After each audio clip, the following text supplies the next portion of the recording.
listeners. Welcome to a very special 120th episode of The Goods, a film podcast. This is Dan, and I have my usual co-host Brian with me. You out there, Brian? Hey, everybody. And I'm not the only one who's here. That's right. We got a guest. I love when we have guests. This is great. We've got Andrew Milne here with us. Now, I met Andrew on the alternate ending Discord and comment section for that review website. And we've traded messages. I appeared on his podcast on a yet to be released episode, and his podcast is called Two Friends Watch, which is pretty similar to the format that we use. But Andrew, why don't you introduce yourself and tell us a little bit about yourself? Yeah. Hey, Dan, thanks very much for having me on. And yes, so we're the...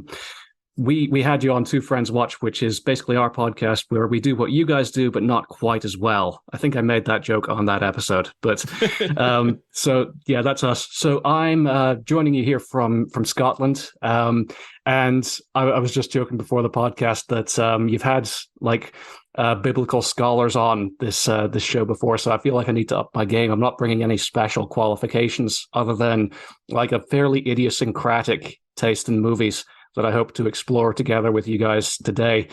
But yeah, it's a pleasure to be here, and I'm glad that you were able to take on the task that I blindsided with you with when we talked about exchanging episodes. Yeah, that's right. So, typically we do one movie per episode. Every now and then we'll throw on a second one for a two-parter, not a two-parter, a doubleheader, I guess. But Andrew said, hey, you know what? Let's talk about 4 movies. Let's talk about an entire series. Yeah. That is the Undisputed Series. Like what I was telling myself was there is precedent, because I'm pretty sure you did like 4 Scream films in a row. But like it took some cojones on my part to like suggest this. So I appreciate you going along with it. Yeah, I mean, as you said, there's precedent because we did all the High School Musicals back when there were 3 of those plus a spinoff. Oh, yeah. We routinely cover 4 Christmas Carol adaptations each Yuletide season. So it's not beyond the realm of our capabilities. Good to know. I think our record is still the Gravity Falls episode, where we watched the entire show of Gravity Falls, which is a Disney show. And then we also watched Brian's special from his public access TV show, Count Gauntly, that was related. And I calculated that at almost exactly 1,000 minutes. So we're not quite there with the Undisputeds, but still 4 movies. That's significant stuff for us to discuss. So I think we will go through them in order, but I'll keep the recaps and the thoughts fairly light, just so this is not too much of a marathon episode. I mean, it could be a little more like your show. For sure. From the episodes I've listened to, you guys don't do too much in the way of recap and do have a little more discussion. So I think... Yeah, it's more just getting into the sort of the meat of the style more than the plot, I suppose. Which I think is a good approach, and something we could maybe stand to learn from. But the recap works as a structure to know when we want to put our specific thoughts in the mix. Oh, for sure, man. Like, to each their own. Everyone's got their own style. It definitely helps me think about, like, I'm not good at remembering things. So, like, if I see, oh, hey, we're going to talk about the villain now in the recap, I'm like, oh, yeah, here's my thought about the villain, etc. So right.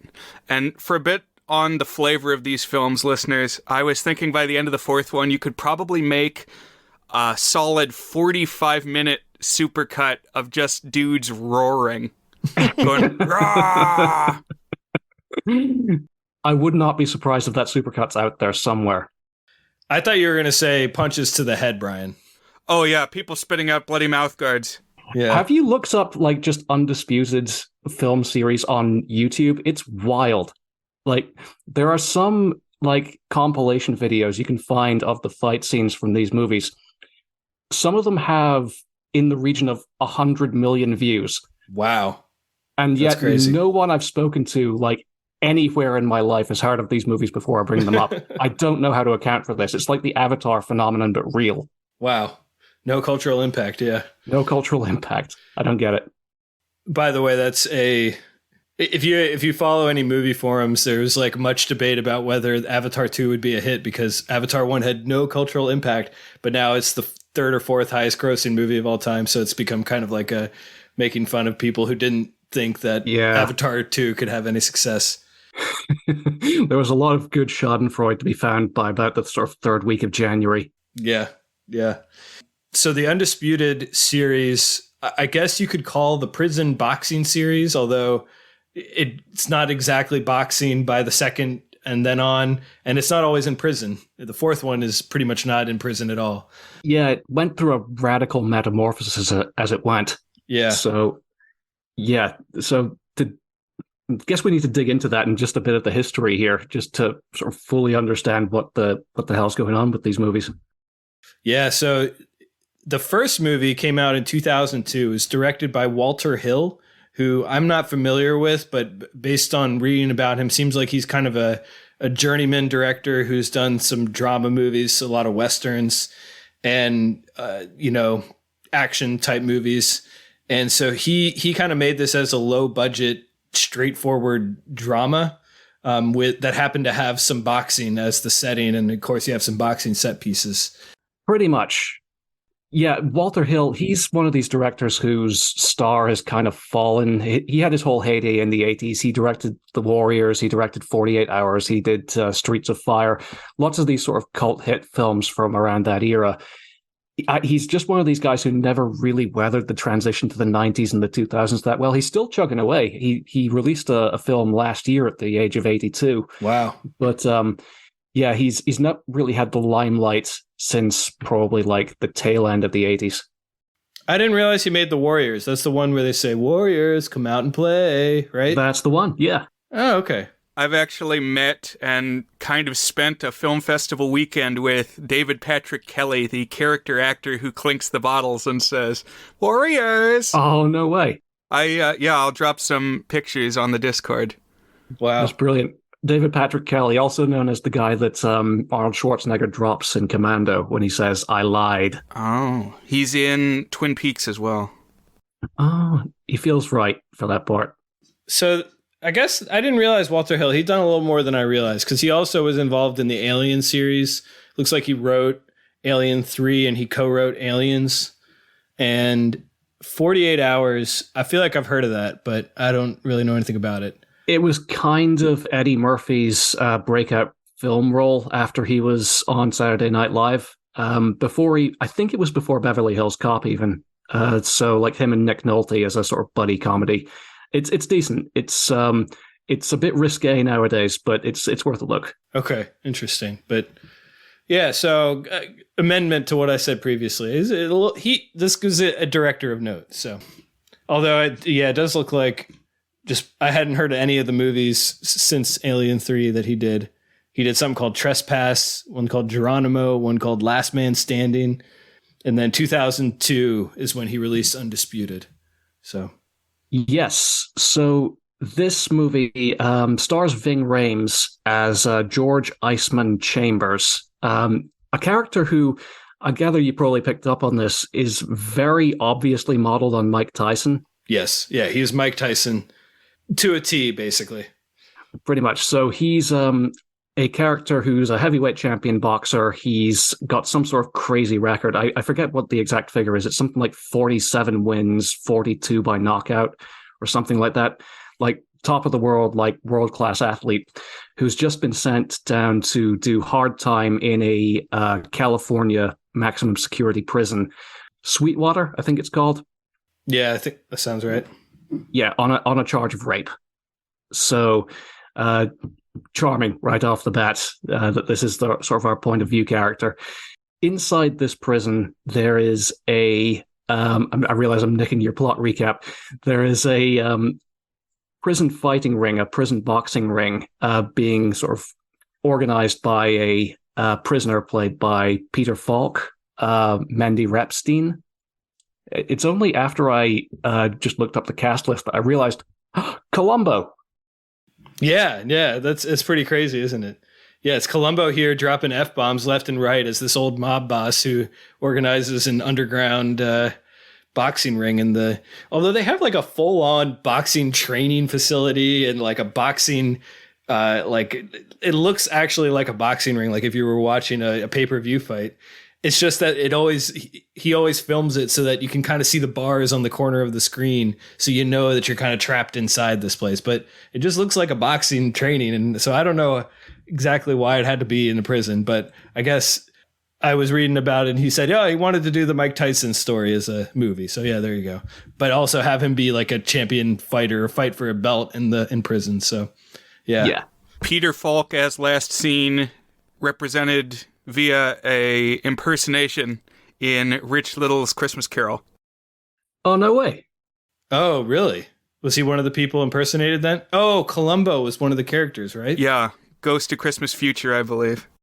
Yeah. Andrew, I don't know if you were listening to our pod at that point, but it was, I think, Christmas 2021. We did some older Christmas carols, and one of them was from the 80s called Rich Little's Christmas Carol, which is this really bizarre one-man show where Rich Little, who was this of the Times comedian who did impressions and did entirely, so he played every single character, but like versions of impressions of celebrities or pop culture characters as those characters. So who was Columbo? I believe he was Ghost of Christmas Yet to Come. Okay. That's kind of perfect when I think about it, honestly. I can totally see that. No. Sorry to totally derail your conversation, but I just need to make sure we never forget Rich Little. No, this is legitimate. So within this sort of semi-legitimate prison boxing scene that's been organized by these old mobsters on the inside, the undisputed champion within the prison, giving the film its title, is Monroe Hutchins, who is played by Wesley Snipes, playing against type as someone who is incarcerated.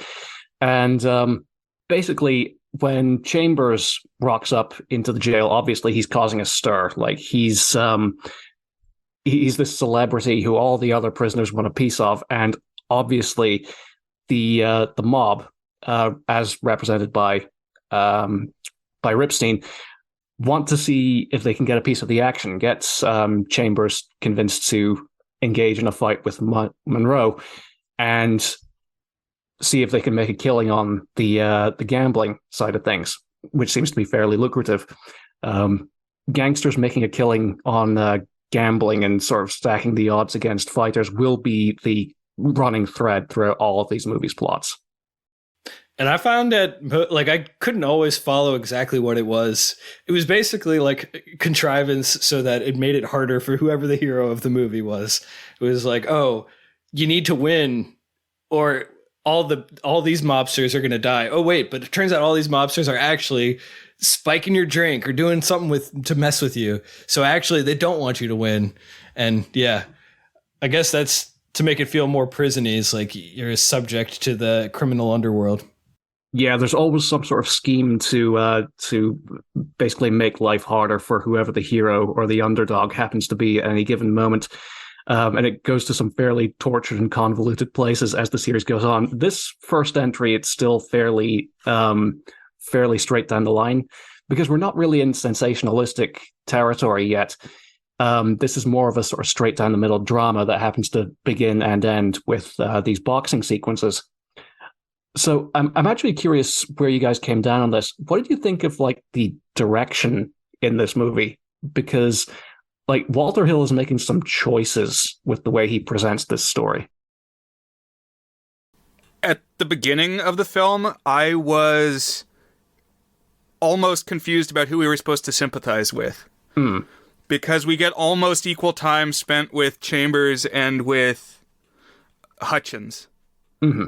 And, like, it's a little hard at first to tell where we're supposed to come down on the charges leveled against Chambers.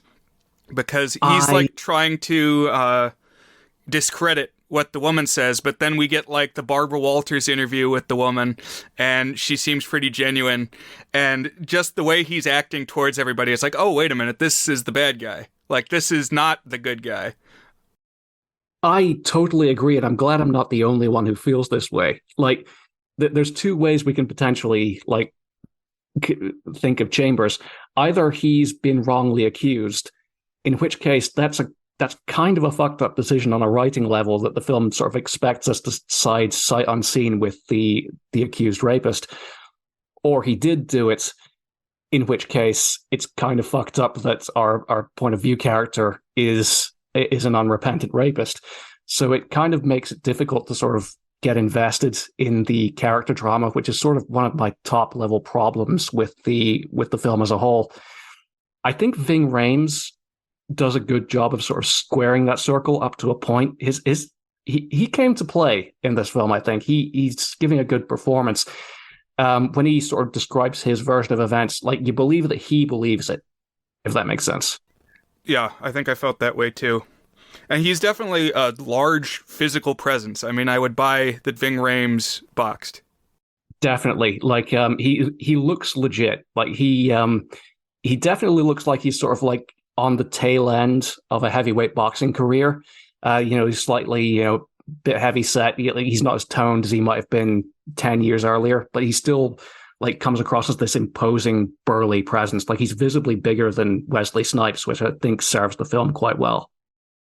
Yeah, I think both Rhames and Snipes are good, but I think Rhames is best in show here from an acting perspective, because he really inhabits the menace, but like, he's a good enough actor and a sympathetic enough presence that in general you still kind of detect the nugget of humanity. My thought on where the movie wants us to think about him is, I think when he wrote it, and I feel like I read this somewhere when I was researching it, is that he wanted us to doubt the truth. But like, I don't, it doesn't ever really feel like it's ever in doubt. I mean, he more or less, like, he's like, no, I didn't do it. But then he's like, well, basically she wanted it. I was like, okay, so you're basically saying you did it, but like, I don't know. I didn't quite get, I feel like it undercut its angle of, yeah, like, if it had focused instead, I don't think this would have been tasteful, but if it had focused instead on like, oh, she's trying to get a big payout from him, and we see her being deceitful on the side, then that might have like fed the ambiguity, but it does not go that route. I agree with Brian that as soon as we see her, we're like, okay, this is what it is. I mean, I don't know, because it was kind of bizarre. Yeah, like it's persuasive. I think that angle on the story could have worked, but it would have pushed it more into the sort of territory of being like an exploitation movie, like like spoilers, like where we're going to get to. But as is, I feel like Walter Hill almost seems to want to make this movie as a sort of pseudo documentary in a lot of ways. Like, the way that he presents the story, like when a new character or a convict comes on screen, there will be like flashcards with subtitles detailing their crime and their sentence. There's a lot of parenthetical editing where moments like Chambers being interviewed by the press is sort of intercut anachronically with other scenes. We get other sequences where he's shown during his career in like black and white footage that's obviously it's staged, it's the actor, but it's presented like it's archival footage, like it's something that's been recovered for the making of this documentary that we're watching. It's this weird sort of like half-step blend of styles that I just could never quite get comfortable with. Yeah, I thought it was kind of interesting too. And well, let me put it this way. I think there's a lot of things in this movie that are almost interesting. But when you have a lot of things that are almost interesting, it adds up to something that's not very interesting overall. Yeah. And I think that's kind of the aggregate of this. Like, I do think there are, you're right, some choices. Like, I really kept noticing how much he emphasized the bars. And I feel like he was trying to go the route of thinking a little bit about like how this high power celebrity gets everything that he wants, but also he's kind of prisoner to his own fame, and also the strictures of like what the society expects of a big violent black man. But like, the writing just wasn't interesting enough, and in the direction didn't really do quite enough to flesh that out, that for it to ever really do much. But yeah, there was some interesting flourishes on it. It definitely, I don't know, at times it felt like he was trying to make a real movie rather than just like a slab of entertainment, which is what the series would become. Yeah, I thought this had the most dramatic ambition in terms of trying to be a quote-unquote real movie. Oh, without a doubt. Like, I could tell this was a theatrical release. Other things, a theme that kept coming to mind for me was gladiators, because these are imprisoned fighters. Yeah, for sure. In particular, we've not talked much about Monroe, but obviously he's like the guy who's in there as he's in on like a 10-year stretch, and he's going to be in prison for the rest of his life, is how we understand it. Wesley Snipes' character inadvertently, I think, killed I forget exactly what the details was. I think he killed the woman who was cuckolding him, or was it her? Yeah, something like that. It was either her or the lover or both of them, but she was cheating and he snapped. Something like that. And it's like the one time he actually lost control, and as a result, he's in jail for the rest of his time. Yeah, he's in jail for the rest of his days. And I think that's also sort of a point against the movie, is that on the one hand, like, Wesley Snipes isn't giving a bad performance by any means, but Monroe is just such a nothing presence in the plot. Like, he comes out for one fight at the start, he comes out for one fight at the end, and throughout most of the movie, he's just sitting in a room. And yeah, well, he's very zen.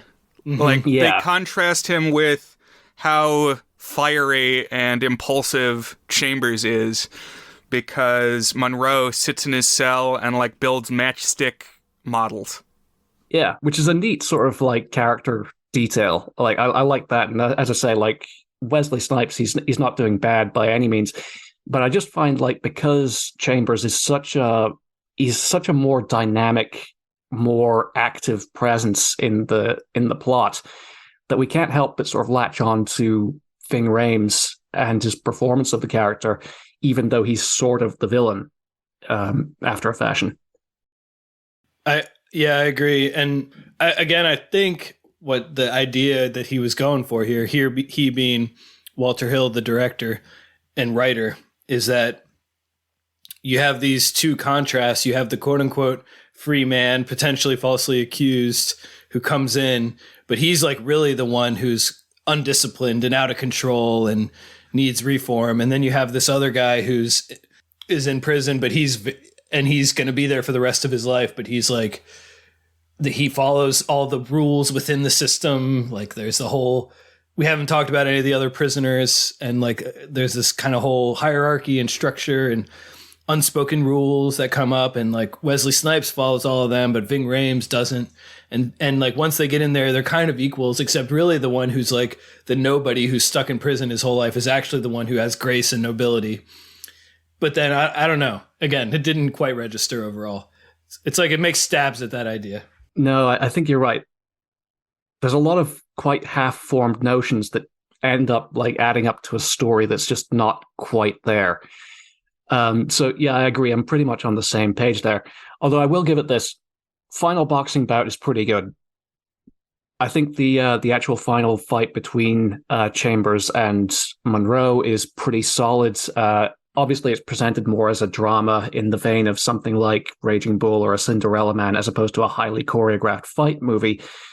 But it sells the sort of difference in power, where Chambers is overwhelmingly stronger, and he's coming off like a relatively brief stint in the jail.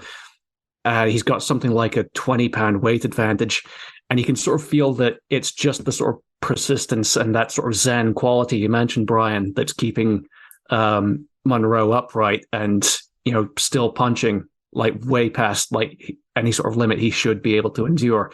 So I think in that particular scene, I think the film brings the goods, so to speak. Always appreciate a name drop of the pod. Yeah, no, has to be done. I'll just second that. I agree. It's a good boxing scene, good couple of boxing bouts. It felt on par with other boxing movies that I've watched. I was feeling it when they would get hit. For sure. And of course, just to lay out there, like, I do kind of like the way the story wraps up, which is that Monroe wins the fight in the end. Like this underdog ends up taking out the heavyweight champion of the world. And as part of the agreement that he made with Peter Falk, Chambers gets released early on parole, gets back to his career as like this sort of headliner, and he denies any sort of knowledge or involvement in the prison tournament. But of course, all the prisoners in Sweetwater who saw the fight know exactly who the real undisputed champion of the world is, which I think is kind of a neat ending. It pulls things together reasonably well. Yeah, good wrap up. And couple parting thoughts on this one. There's a character named Ratbag, which is just a great prison name. That's one of the orcs from Lord of the Rings, isn't it? Or am I thinking of Gorbag? I don't know. Good question. I am well quoted as a Lord of the Rings skeptic, so I'm not the person to ask here. Oh, fair. I did check out your Lord of the Rings podcast series, though. So you really spread that one out. What, it was like one installment each Christmas or something? Yes, thank you. Yeah, we did. We got that done last year. So there's about 3 hours. There's about a Lord of the Rings film's worth of us talking about Lord of the Rings out there. Yeah. That was fun. The second name you said sounded familiar as a possible orc, but also not to be confused with Grotbags, the singing witch from a British children's show that inspired Gruntilda in the Banjo-Kazooie games. Oh, good grief. Okay. I'm not familiar with this British show, I have to say. But you schooled me there. Brian knows lots of weird and obscure stuff. It never surprises me when he pulls out some reference. All right.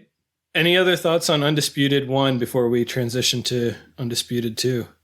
I'm like, as I think I've said before, like, obviously I want to sort of do the series justice and do it comprehensively. But for me, like, you get through Undisputed 1 to talk about the sequels, because that's where my enthusiasm kicks in for the series. Yeah, so tell us a little bit about that. How did you come across the series? Okay, so I've been watching these movies. I've been a fan of these movies since not long after the third one released, so around 2011 sort of time.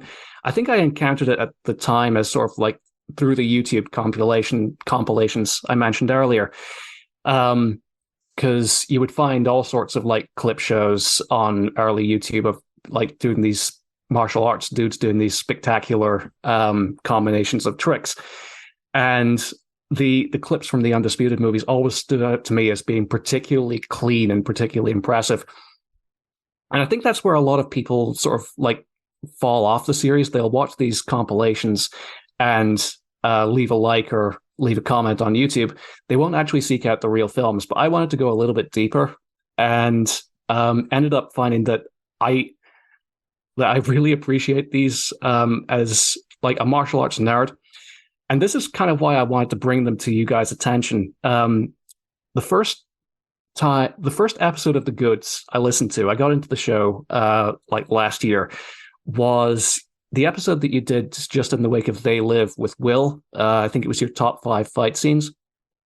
And I think at that time, I think it might have been yourself, Dan, who made a comment to the effect of like fight scenes are not really an area of cinema that you have any sort of special like investment in or particular appreciation of. And when I heard that, my ears pricked up. Like I was like a Labrador hearing like a postman coming up the driveway. Like I want to pull that thread. I want to see what this guy makes of these like very silly, very martial arts intensive movies that have fight scenes as there is on Dead. So this is why I'm excited to find out what you guys made of these. Okay, interesting. Yeah. My equivalent of a fight scene is like indie dramedy, 2 people arguing. Like that's the kind of fight scene that I will just soak up every single one I can find. But where Adam Driver punches a wall. Marriage Story. I actually haven't seen Marriage Story, but I definitely will at some point. That's Noah Baumbach, I think. Yeah, if I remember correctly. So anyways, cool. Well, thank you for bringing something that will challenge me, expand my horizons. Brian, too, I think said that something along those lines. So the only martial arts movie that I ever like deeply appreciated was one I saw in college, and then I probably showed to like 5 different groups because I just found it massively entertaining. It was Ong Bak Muay Thai Warrior. I have seen Ong Bak so many times.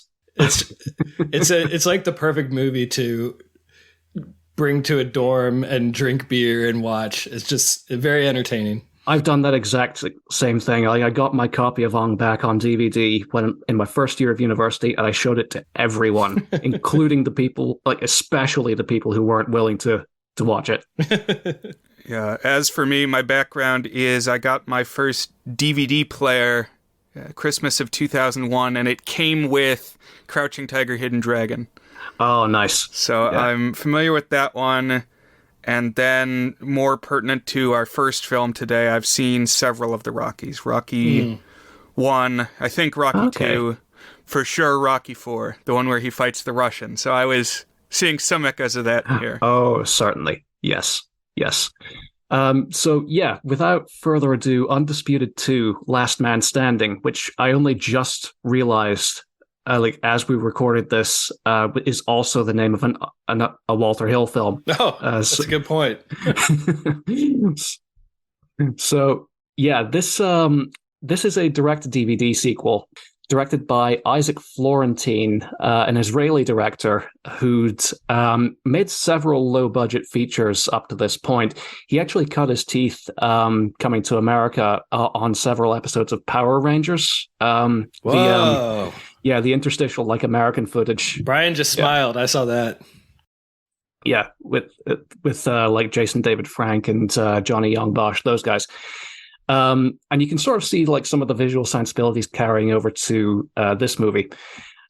This finds George Chambers now basically over the hill of his boxing career. He's broke. He's off in Russia filming vodka commercials, basically trying to find a way to sort of like keep up his lifestyle that he got used to as the champion.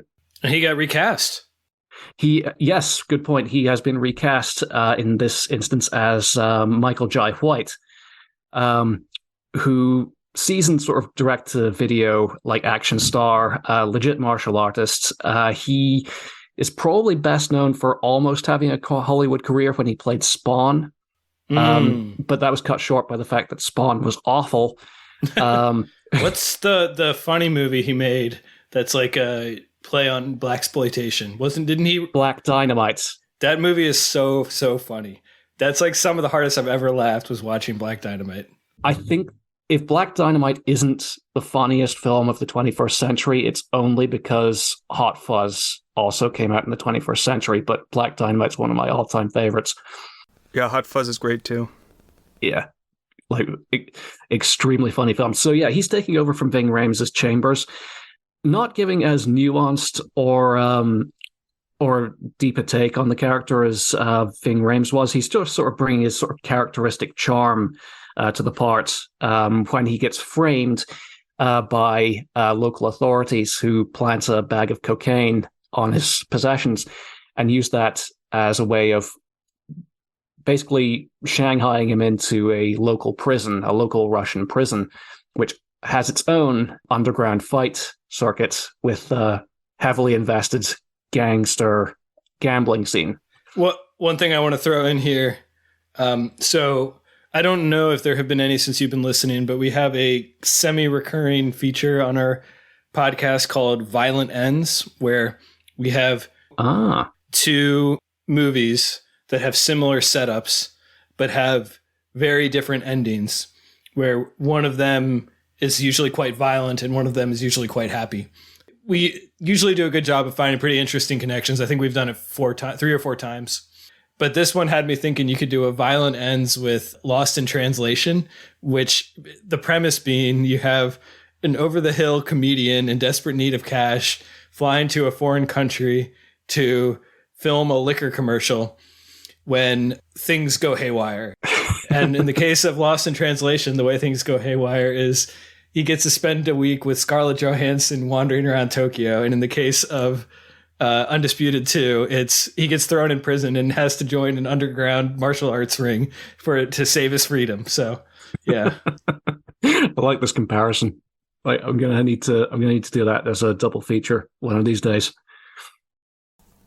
I'm almost surprised Bill Murray didn't do a boxing movie back. Like, I feel like that could be a companion to Stripes and Meatballs. Yeah, it's like there's the one where he's in the army. There's the one where he runs a summer camp. There's the one where he's a boxer. But no, never happened. I could see that.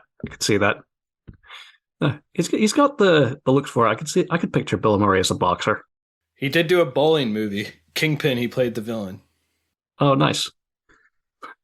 But anyway, I've buried the lead, which is the reason that Chambers needs to be framed and taken to jail to fight for his freedom, which is that the dominant force in the Russian underground prison circuit is a gentleman that goes by the name of Yuri Boyka, the most complete fighter in the world. Played by Scott Adkins, who is an English actor and stuntman. Up to this point, he had done a lot of work in Hong Kong as stunt doubles and sort of bit parts where he would face off against Jackie Chan and Sammo Hung and get these sort of guys. This is the first sort of like significant part he got in a movie with like some money behind it. And he is basically playing Yuri Boyka as, imagine like a Russian man as a G.I. Joe villain from the 80s. Yeah. He's the most like over the top like Russian caricature. Like if you got a comics artist from the 90s to draw a scary Russian man, this is what they would draw. Right. He's kind of like Zangief in Street Fighter. Kinda. He's shot like this human monolith. Like he's an Adonis, this just like they always oil up his pec, or no, what's the muscles right here? Is that your pecs? Pecs, yeah. Yeah, they always like oil up his pecs so it's like shining bright. It's like, and he's just got I mean, he must be roided out of his mind. He's so huge in this and very intimidating. He's a little leaner in the sequels, but here in this one, he is just like, you know how action movies often have like one bad guy that the hero's got to face who's like an enforcer, who's just like this inhumanly large, non-human entity, basically. Here he's like that, but he's the main villain. Pretty much. What's actually kind of interesting about this is that Scott Adkins is actually quite a bit smaller than Michael Jai White in real life. There's a lot of trick photography going on in these movies. Oh, like, wow. Yeah, Michael Jai White's like he's probably a good 30 pounds heavier and about 4 inches taller. And there's a ton of like trick cinematography going on to make them look like they're equal in stature.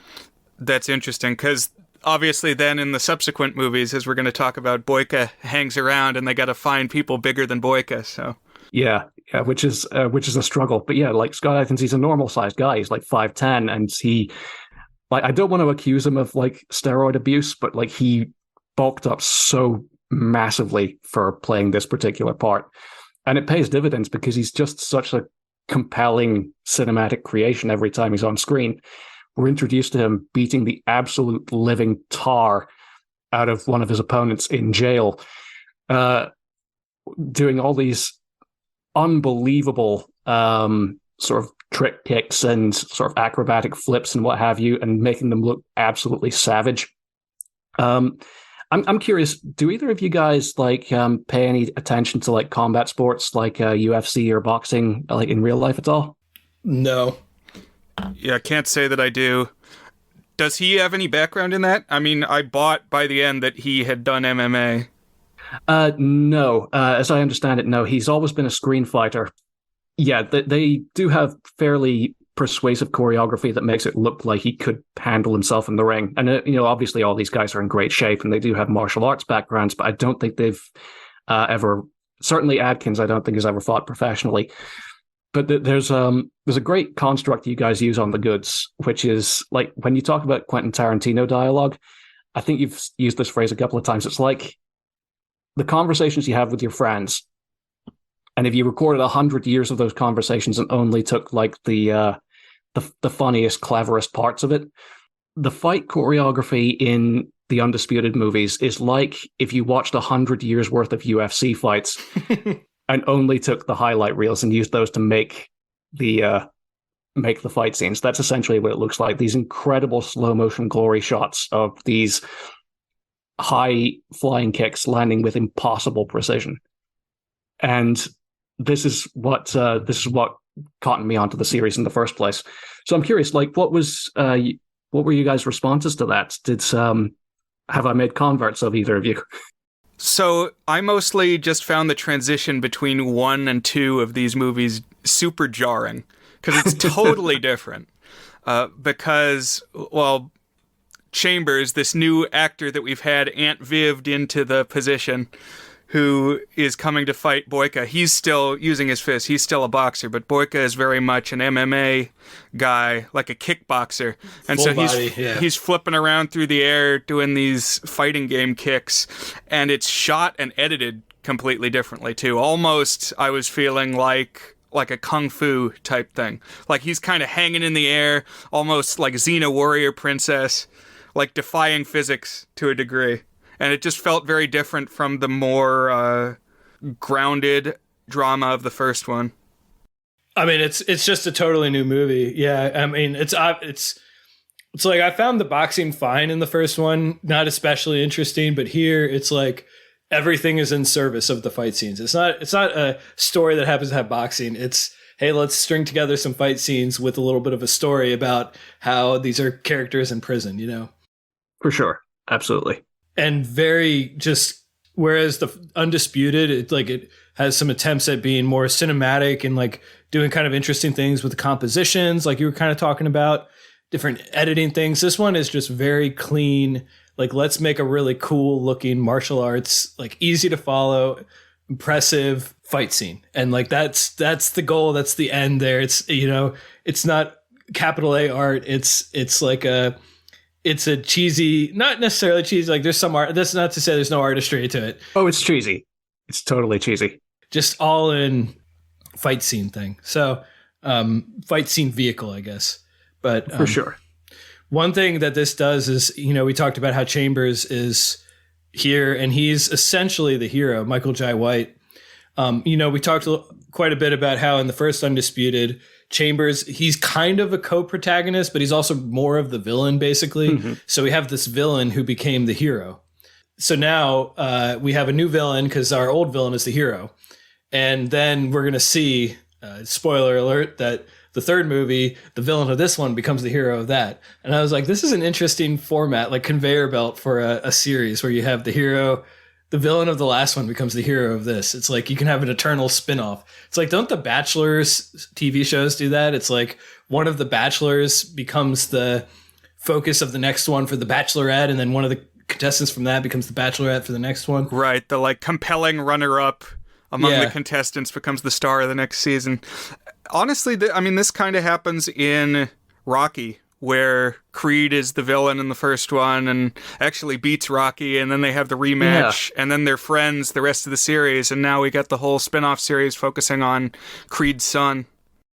Yeah, for sure. So I can see that, and I would have actually appreciated that if they'd kept that trend going. They do eventually break it, sad to say, because basically it wasn't like they planned. I don't think any of these films were made with the intention that there were going to be more sequels. That just sort of ended up happening. But Boyka ended up being the breakout character and sort of like ended up making Scott Adkins' career. He's gone on to have a fairly, I don't know about lucrative, but certainly like he enjoys a profile as being like the last sort of the DTV action stars. But certainly in this film, there's a lot of run up, there's a lot of build up to essentially, there's this Russian gangster who basically has the run of the place, Gaga, played by Mark Evanier, who is kind of delightful. I think he's kind of a fun Russian gangster baddie, and basically maneuvers things into position where it turns out it was Chambers' manager setting him up. Basically, he has to fight and earn his freedom, so that due to certain convoluted gambling schemes that will win him Gaga's favor. Doesn't really matter, not terribly important. The point is that at one point, Chambers has his first round with Boyka. I quite like, this is essentially kind of like when Floyd Mayweather and Conor McGregor actually had their fight in real life, where the MMA artist decides that he's going to fight just with his fists. and promptly gets knocked right out and goes back on that promise. This is the one where it was rigged, right? He got drugged. Yes, Chambers gets his drink spiked by Boyka's ringman, which was against Boyka's wishes. Like, Boyka didn't know they were doing that, but they thought they were helping, which comes back to bite them. This part made me laugh pretty hard because Boyka, when he discovers, so remember, it was rigged in his favor. So he won the fight. And when he discovers this, he gets so mad that he kills his own minions. It's like, that's the badass territory that we're dealing with right now. It's one of those sort of early iconic moments. Like, there's so many great Boyka line readings in this movie. It's like Chinese martial artists, Japanese samurai, American boxers, all made fighting into a science. I am the next stage. I do not need you to drug my opponents for me. And then snaps the guy's neck. Yeah, I found his epithet interesting, how he's always saying he's the most complete fighter. Like, not the best, just most complete. Yeah. All the pieces that you need, they're there. He's not necessarily the fastest, he's not necessarily the strongest, he's just sort of got the full set. The most complete. It's almost like a phrase you would use like backhandedly to describe someone. Yeah, it's like, he's not the best, but he's the most complete. But here, Boyka definitely like claims it as his own. And it's interesting how this phrase, so this is like his trademark, the most complete fighter, that it kind of evolves or gets like slightly twisted meanings as the series goes along. He's good at personal branding, we'll give him that. So they have a rematch, but in the process, Chambers has befriended this old, secluded Russian man who lives in the latrines of the prison. This is something I have to give the film credit for. It makes the prison look really convincingly squalid and gross. I think, Isaac Florentine is a good director. He's got a good handle on composition. He's got a good handle on how to use a setting to make it persuasively cold and grotty and unpleasant.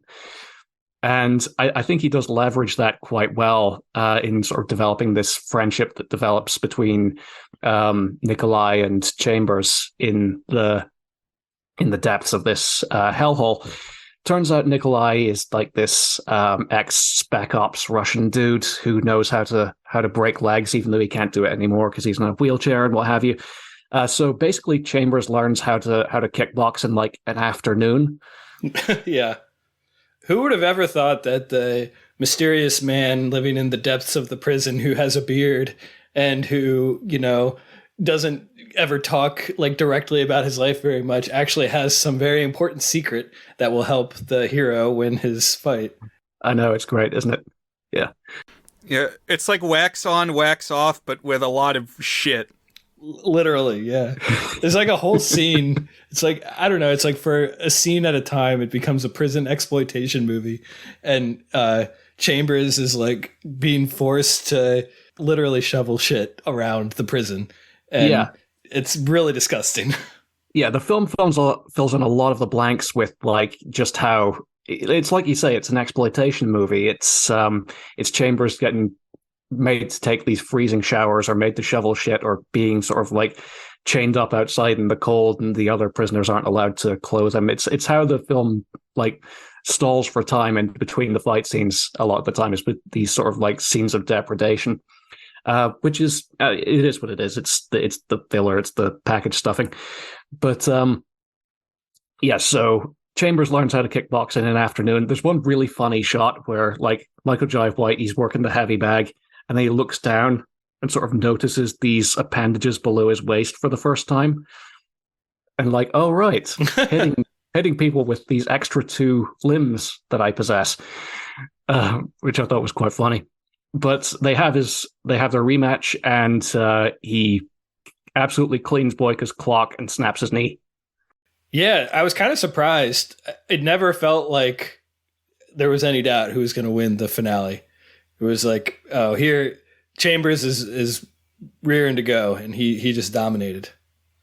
Yeah, and just for icing on the cake, just completely breaks the leg in half.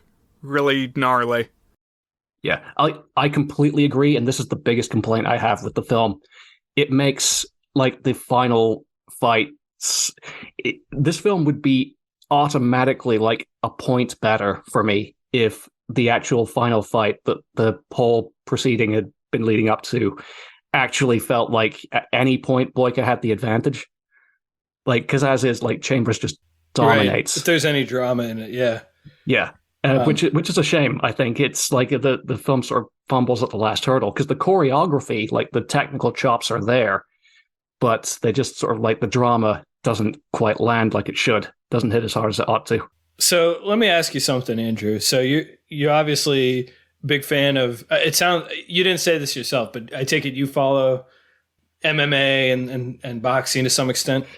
To an extent, yeah. I'll watch, like, I don't follow it religiously, but I'll watch the occasional highlight reel or like look up whoever the big fighters are of a given day. So when you see like a well choreographed fight scene like this, it gets the blood pumping. It gets you excited. You enjoy just the experience of watching a cool fight scene.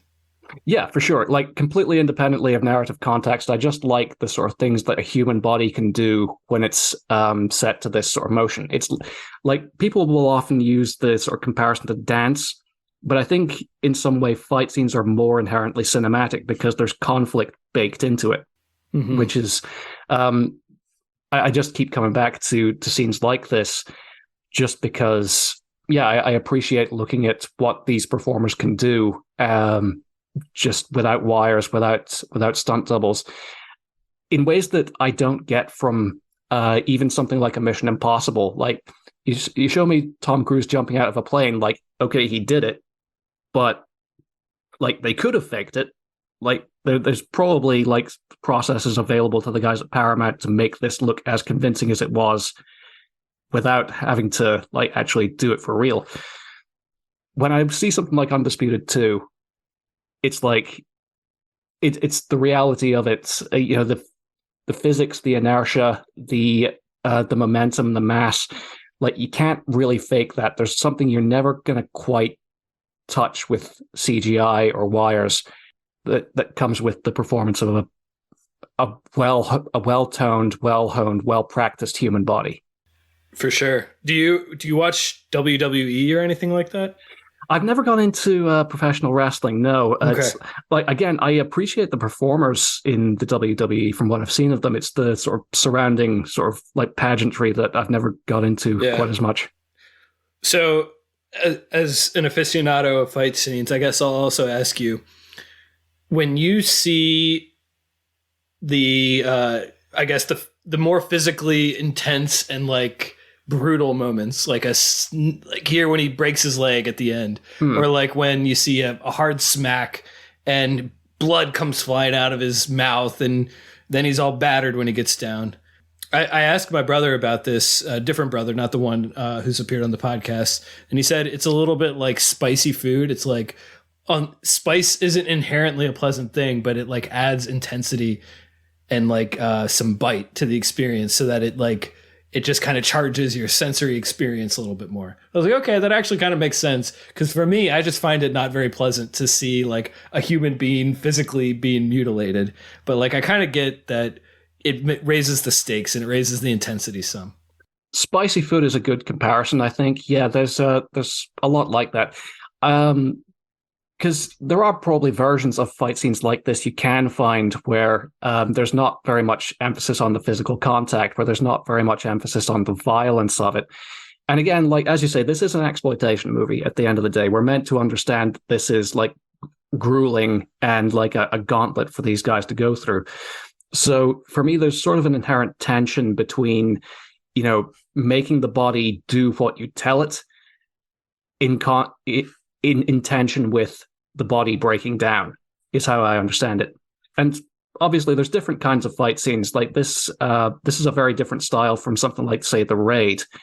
The Undisputed movies really glorify the movement. They present it as being this sort of idealized, almost like gladiatorial, like you said, Brian. Isaac Florentine, he actually uses that word specifically in interviews. He wants to glorify the action. He wants to make it look as picturesque and statuesque even as possible. I think calling Boyka an Adonis is pretty germane, honestly. That's certainly how they're shot. That's interesting, yeah. But yeah, so anything else on Undisputed 2, which does end quite happily, I found. Yeah. He gets his winnings from the fight, and he uses that to, I guess, buy the freedom of the man who lives in the poop downstairs. And I guess you could just do that in these kinds of movies. It's like, hey, this guy's in prison. Well, here's a briefcase full of money. Well, I guess he's not in prison anymore. So, I mean, that's fine. But yeah, and then he's free. So, you know. I think it's apparent like just how corrupt this prison was. I guess, yeah. Yeah. I was wondering, so there are a ton of Russian names in the credits of this one and the follow-ups. Like, was the production company Russian, or how did that come about? Like, what was the decision-making factor that said, yes, we're going to set all of these in Russia? I'm not so sure that a lot of it was Russian, like, native talent, actually. Like, I think the film was actually shot in Bulgaria, which I remember because I saw there's a very funny line at the end of the credits of this movie. This film was only made possible by the cooperation of the Bulgarian prison system, which, like, you don't tend to see in a lot of films. But interesting. So perhaps it's just Eastern Europe more broadly, but I saw a lot of Ovs ending the surnames. I think certainly the secondary cast, but I think there's actually got quite a lot of Israeli credits bound up in this. Like, certainly Florentine is Israeli. I think his producer Boaz Davidson is Israeli. So I don't know why exactly Russia. I think just because it registers to American audiences and English-speaking audiences as a scary country where you probably wouldn't want to go to jail. Like, everything else just sort of proceeds from that point. And it derives from, like, the Rockies. And also, I recall around the mid-2000s, late 2000s, I don't follow sports as much as I used to, but there was, like, a big wave of Russian boxers who had like a rise at the time. And I don't actually keep up with them, so I don't know who they were, but I remember that was a thing, is like boxing is starting to get dominated by the Russians. So, like, this narrative that, like, just this image, I guess, of Russians as this physically domineering specimen is, like, very much a piece of certain types of entertainment. What it had me thinking of is there's an episode of Gravity Falls where a Street Fighter character comes to life and he says, "I need to face the world's best fighters. Take me to the Soviet Union." What I think it actually might be, possibly boxers, but there's also, because this was made in 2006 that this came out anyway. I'd need to check this, but I suspect that might have been around the time that Fedor Emelianenko was, like, in his prime in the MMA circuit, who, like, if you talk to the enthusiasts, like, he's sort of known these days as being, like, one of the all-time greats. Basically just this absolutely unstoppable force in, like, the Japanese fighting promotions. So I do wonder if that was part of the inspiration for Boyka. It feels like it might have been. Okay, I can definitely see that, because there's definitely more UFC in here than straight boxing. Oh, for sure. Like, this is, if I remember correctly, this was the same year that Donnie Yen made SPL in China, which is famous for being the movie that really brought in, like, MMA and grappling techniques into kung fu movies. So this was really sort of like 2006 was a bit of a turning point in the genre for when MMA really found its way into this kind of intensive, high impact choreography. So there is that. Okay. But so do we want to jump into Undisputed 3? Yeah, let's do it. Yeah. Okay. So, Undisputed 3, 2010. Chambers is nowhere to be found. We are now firmly in the thrall of Boyka as the protagonist, who's fallen on some hard times. He's not having a great time of it since he got his leg snapped. He's limping around this prison now, basically acting as the janitor. Now he's the one shoveling shit. Yeah, he's the guy that he trained him in the previous one. That's now him for about 10 minutes. Yeah, somebody in the comments on a YouTube video said he's undergoing the Andy in the Office, like, disgraced Andy arc, because there's a period in that show where Andy Bernard briefly is, like, posing as a janitor, and he's like as scruffy as possible because he's trying to expose Robert California, James Spader. It's complicated. It's in the later seasons when there's less and then no Michael. So hard to care about, but I thought that was funny. Yeah, definitely. He's got this great big mop of hair as well, where he's like, I think we're introduced to him when Gaga, the returning Mark Evanier, is taking a tour of the prison and seeing all the new fighters. And he drops a banknote, and Boyka comes along to pick it up. And he's like, "I don't want your fucking money." It's all very emo for about 10 minutes. But, and then abruptly ends. Just like it's like, oh no, not anymore. Dark period over. Like, I've decided my knee is better now, so I made it so, which is fair enough. So he there's a new prison tournament, but this time the stakes are raised because it's from international fighters brought in from all the hardest prisons from all over the world are now convening on Georgia, the country. We should clarify, not the state. Where they're being brought to Gorgon Prison for an elimination tournament that will determine one person, one victor, at the end of it all will earn their freedom, which obviously is a fairly strong incentive because all these guys are serving like life sentences. And Boyka, basically at the last moment, decides to challenge the champion at his home, on his home turf. Gets back into his groove by pirouette kicking him through the ropes, and off to Georgia he goes. Yeah, so this is the feeder tournament to get into the actual global tournament, which is just a really fun concept. It's I like this a lot. It felt like we were leading to it. It was a lot like the Street Fighter games because everybody is like a stereotypical representation of their own country, and they've all been brought together to do this big tournament face-off. This is it. It's like, this is a true elimination tournament movie. And you don't see as many of those as you'd think, which is which strikes me. It's like there's the original Mortal Kombat. I think they made a Tekken movie along similar lines. Actually had one of the same actors, if I remember correctly. But yeah, this is basically just like a group of 8. There's a Russian, a Colombian, a Brazilian, an American, a Frenchman, a Croatian, a Greek, and a North Korean, if I remember correctly, all sort of representing their home countries and their home styles. And one will earn their freedom and the others will go home, except not. They'll actually get shot, as it turns out, to raise the stakes in a mid-second act twist. Right. I like how you have the stereotypical versions of each international fighting style. It's like the Korean guy does like kind of has like ninja looking pants and he does like kung fu style moves and stuff. Oh, he's doing taekwondo. That's okay. The Korean guy is very much a taekwondo practitioner. Like, that's one of the really distinctive ones. And the Brazilian guy is doing capoeira, which I only know about because they had a Bob's Burgers episode about capoeira. Yes, played by Lateef Crowder, no less, who is one of the sort of probably one of the most high profile capoeiristas in the world. He's done a few other martial arts movies. He was actually Eddie Gordo in the Tekken adaptation. He fought Tony Jaa in The Protector, which was like the spiritual successor to Ong Bak. Mm-hmm. Just a really extraordinary physical specimen. Like, he looks like he doesn't look like he's obeying the same rules of physics as the rest of us. But so once they arrive in Georgia, Boyka he comes into conflict with Turbo, who's the representative from America, and who's a real George Chambers type, should we say? Yeah, he's basically George Chambers, but slightly different, I guess. He's like a little younger.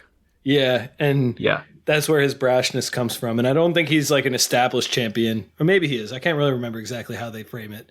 No, I think he's like a disgraced Marine or something like that.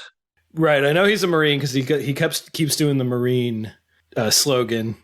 Although, is that the Marine slogan? I'm pretty sure that's the slogan of the Bear Grylls show.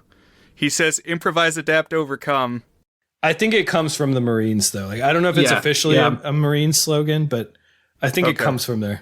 All right. I think it's like an unofficial Marine thing alongside, I think Semper Fidelis is the official one. but I don't know. I'd need to check that. Played by Michael Shannon Jenkins, who I thought was actually really charming. Like he's doing the sort of Michael Jai White sort of like pouring on the charm thing equally well. Like each equally sort of brash and hot headed, but like with the talent to back it up to an extent. And these obviously he and Boyka are now at loggerheads. Mm-hmm.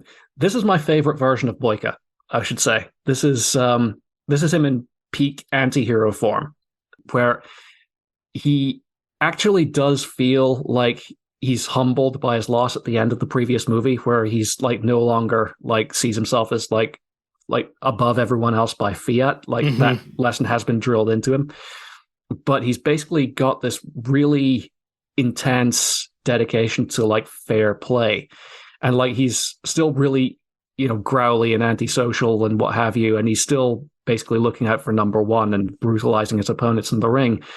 But like he's like just disgusted by the sort of corruption around him, and basically like looks to the ring as this source of like basically this oasis of fair play where the best man truly does win, which I guess I just find him quite compelling as a character, I have to admit. Like even independently of the fight scenes, I actually think this movie has some really decent character work. Interesting. I thought so too. I thought this one had like the best arc, and I saw somebody when I was reading about it describe it as like if this was a different era, if this were the 80s or something, Adkins would be a household name like Jean-Claude Van Damme. Like this almost feels like that kind of movie, like a Chuck Norris or something like that, an 80s action star for sure, he's forming a friendship in the fire here, first being a rival to Turbo and then growing this like begrudging respect, and then they kind of form this bond. Yeah, I think it unfolds in a way that actually feels natural insofar as something this heightened can feel natural. And I really groove with it. I find that like almost in spite of myself, I really get into the drama in this one. Because of course the tournament is corrupt. That goes without saying. Like all the fights are being rigged in favor of the Colombian fighter to win. I like this. Like I like the way they wear down the fighters is they have them do like Looney Tunes-esque chain gang work where they're literally taking sledgehammers tied together, hitting rocks with sledgehammers. I don't know what they're actually supposed to be doing, but they're hitting rocks with sledgehammers. Yeah, I want to know how this became the shorthand for hard labor. I got to read into the history of this, because this is always what you see is once people get sent off to prison, they're breaking rocks. And I don't know what the industrial use of this is. Like, is this gravel manufacturing? I'm not sure. I guess. Or I is don't know, like clearing space for like building or something? I don't know. Either way, machines exist and would assuredly do this job more efficiently. I don't know. I work in telesales for my day job. I don't know the logistics or the economics of rock quarrying. Yeah. That's something I've thankfully been insulated from in my day-to-day life. Not a lot of sledgehammer use when you're making phone calls for sales. But true. Yeah, so the guy that the gangsters are trying to boost and make sure he wins, they don't make him work down in the quarry. But then Turbo and Boyka are chained together. They're, it's almost like that it's intended to make them enemies, but it helps them bond. And they come to the realization that they're like, well, we spend all day breaking rocks anyway. Maybe this could be our training. It's like, I mean, you're getting the workout either way, dudes. It's like you don't even really need to be conscious of it. You're training all along. Better to be doing this than sitting in a lounge chair doing heroin like the Colombian. I wasn't clear if that was meant to be heroin or if it was meant to be like anabolic steroids. I'm sure it was supposed to be steroids. All right. Well, it comes in a bag, so yeah, I guess that would make sense. It has a lot of the sort of semiotics of heroin. Also, just like the actor's reaction to it. The guy who plays the Colombian, Dolor, is Marco Zaror, who's also... He's actually Chilean. He's a Chilean martial artist who got his start as like a leading man in like local low-budget movies a few years earlier. I think this is his first English language role. He's having so much fun as the sort of haughty baddie in this film. He's just hamming it up and having a riot. He's just such a blast to watch. I thought in general, pretty much, you could say that about everything here, is it just kind of clicked a little bit more. It's like the cast was having fun. The story was kind of fun. The dynamics were well designed and compelling. And I don't know, just like the flow of the movie, I was more engaged. I thought 2 suffered more from just being so formulaic. And, you know, it had really terrific and heightened martial arts scenes. But this one, everything, it felt like they had nailed the formula. They had figured it out, and they had brought in some fun flavor. Just made it more colorful, I guess. I think so. Yeah, I think this is where the series really comes into its own. Is like it's just a showcase fighting movie, and like they know how to dress up in such a way that it makes it more enjoyable, and like all the sort of secondary parts like have a little bit of flair and flourish to them. And yeah, so obviously like the big climactic fight is between Adkins and Zaror. This last fight scene is insane. It goes on for something like 10 minutes all told, including the world's most generous 10 count in the middle. Oh yeah, he's like, in the middle of it. 1 when he's falling out of the ring. Well, it also like goes into slow motion, so it lets him drag it out even more.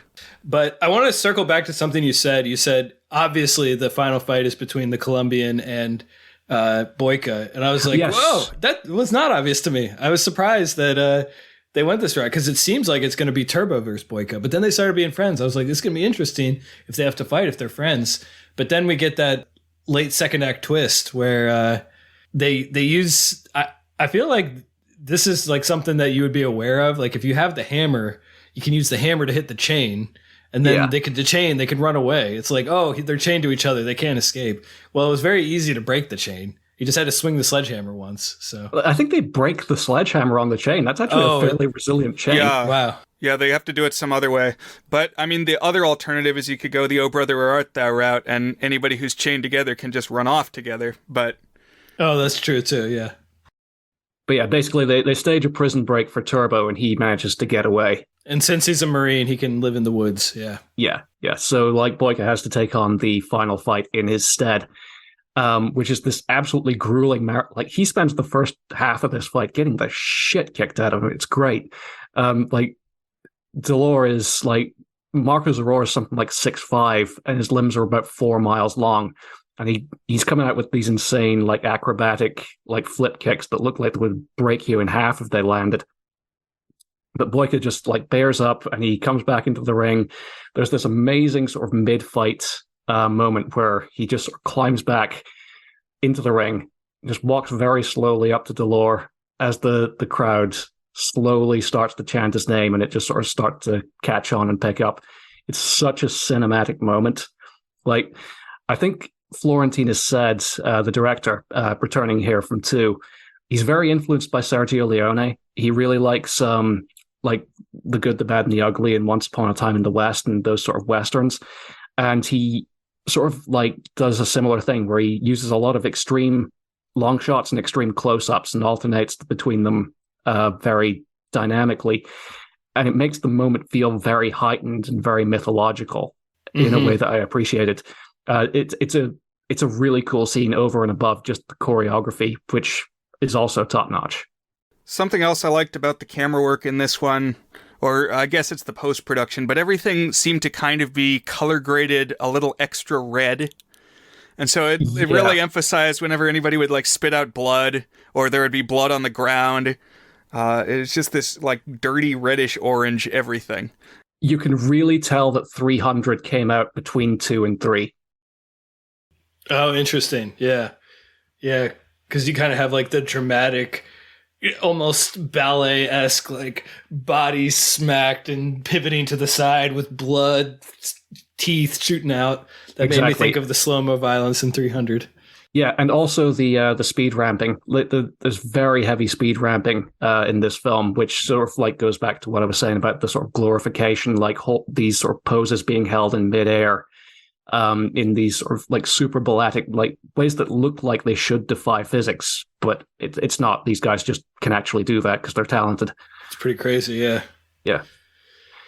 But good final scene. I like that also from this final fight. I thought was a really good payoff on the movie leading up to it, is like, it's pretty much this. I thought it was going to be more of this when I realized what it was doing, but basically he realizes he could take the improvise, adapt, overcome mantra, and he could improvise and adapt himself. And how does he do that? Well, he takes the lessons from all the different martial arts that he's learned from all the other different fighters, and he implements them so that he's not just this kind of one-dimensional fighter. He can bring in all these different things to beat the bad guy. So it's like he brings everything together. He really is the most complete fighter in the world because he's got something from all the countries in him now.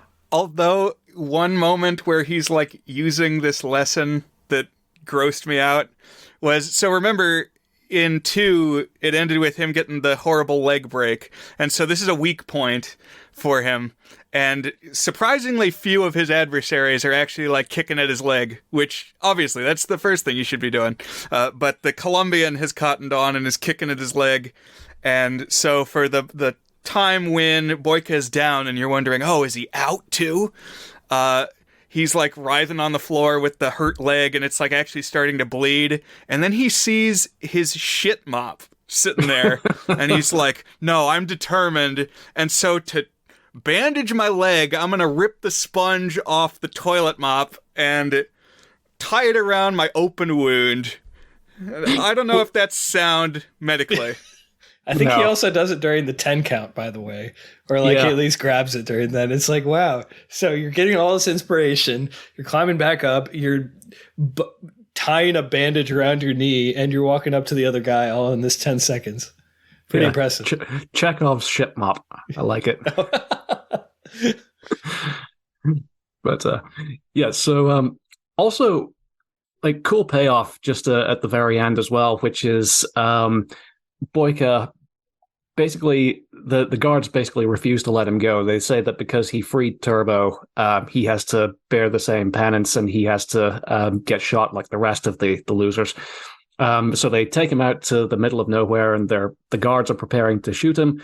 When out of the woods, who arrives but Turbo, who is packing a handgun of his own and shoots down the guards before Boyka can die. And it turns out that this whole time, Gaga, the Russian boss, was actually backing Boyka and basically supported him his prison break of his own. I loved both of those reveals.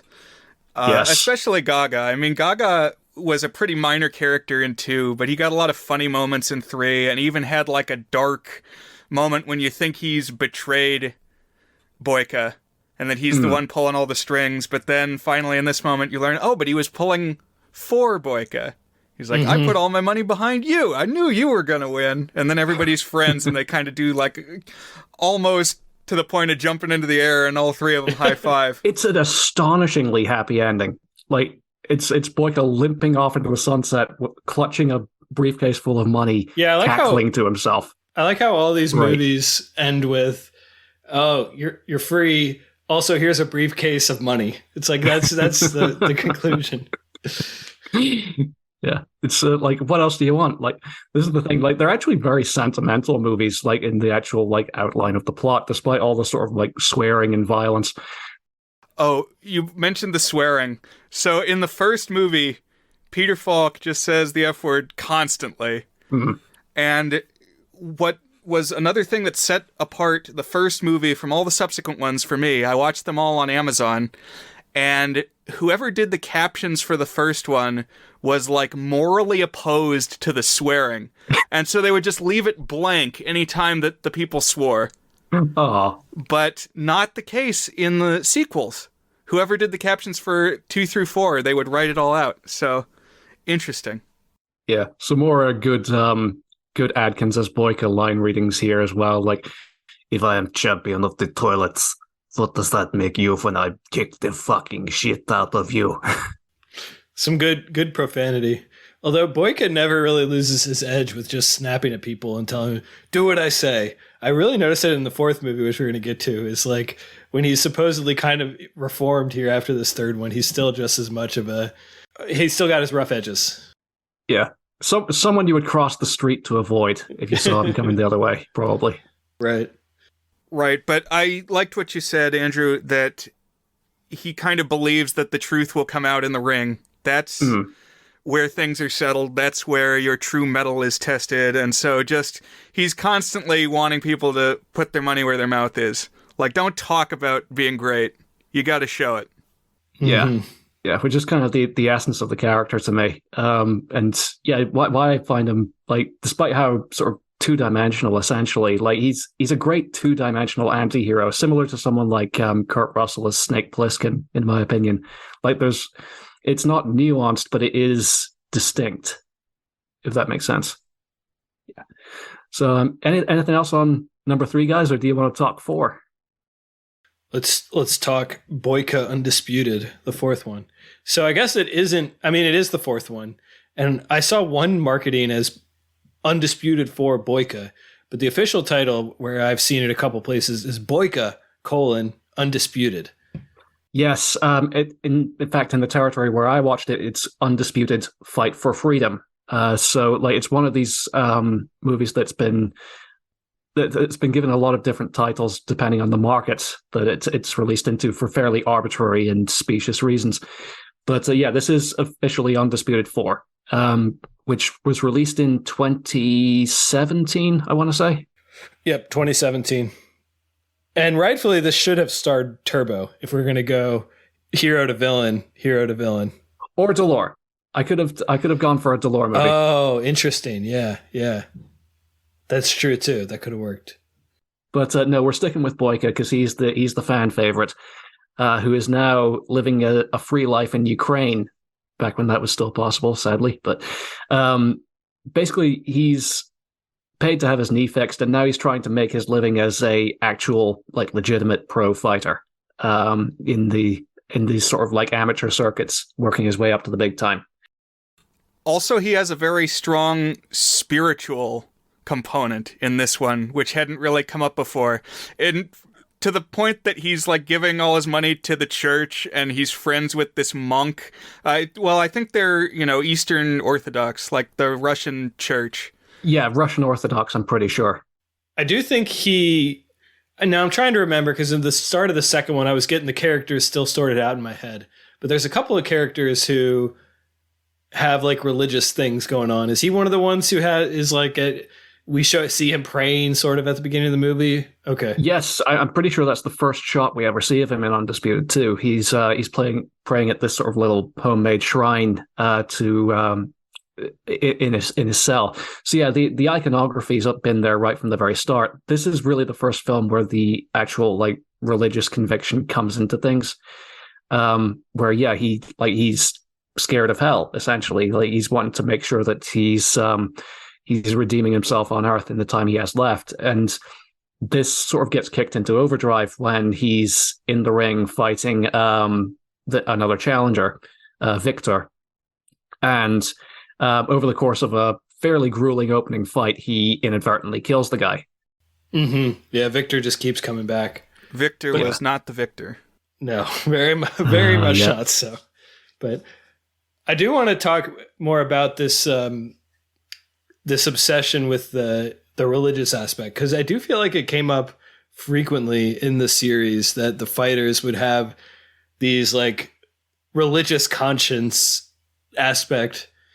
That's like an important thing to them, even as, I mean, they're all murderers basically, and they all are like beating the living tar out of each other.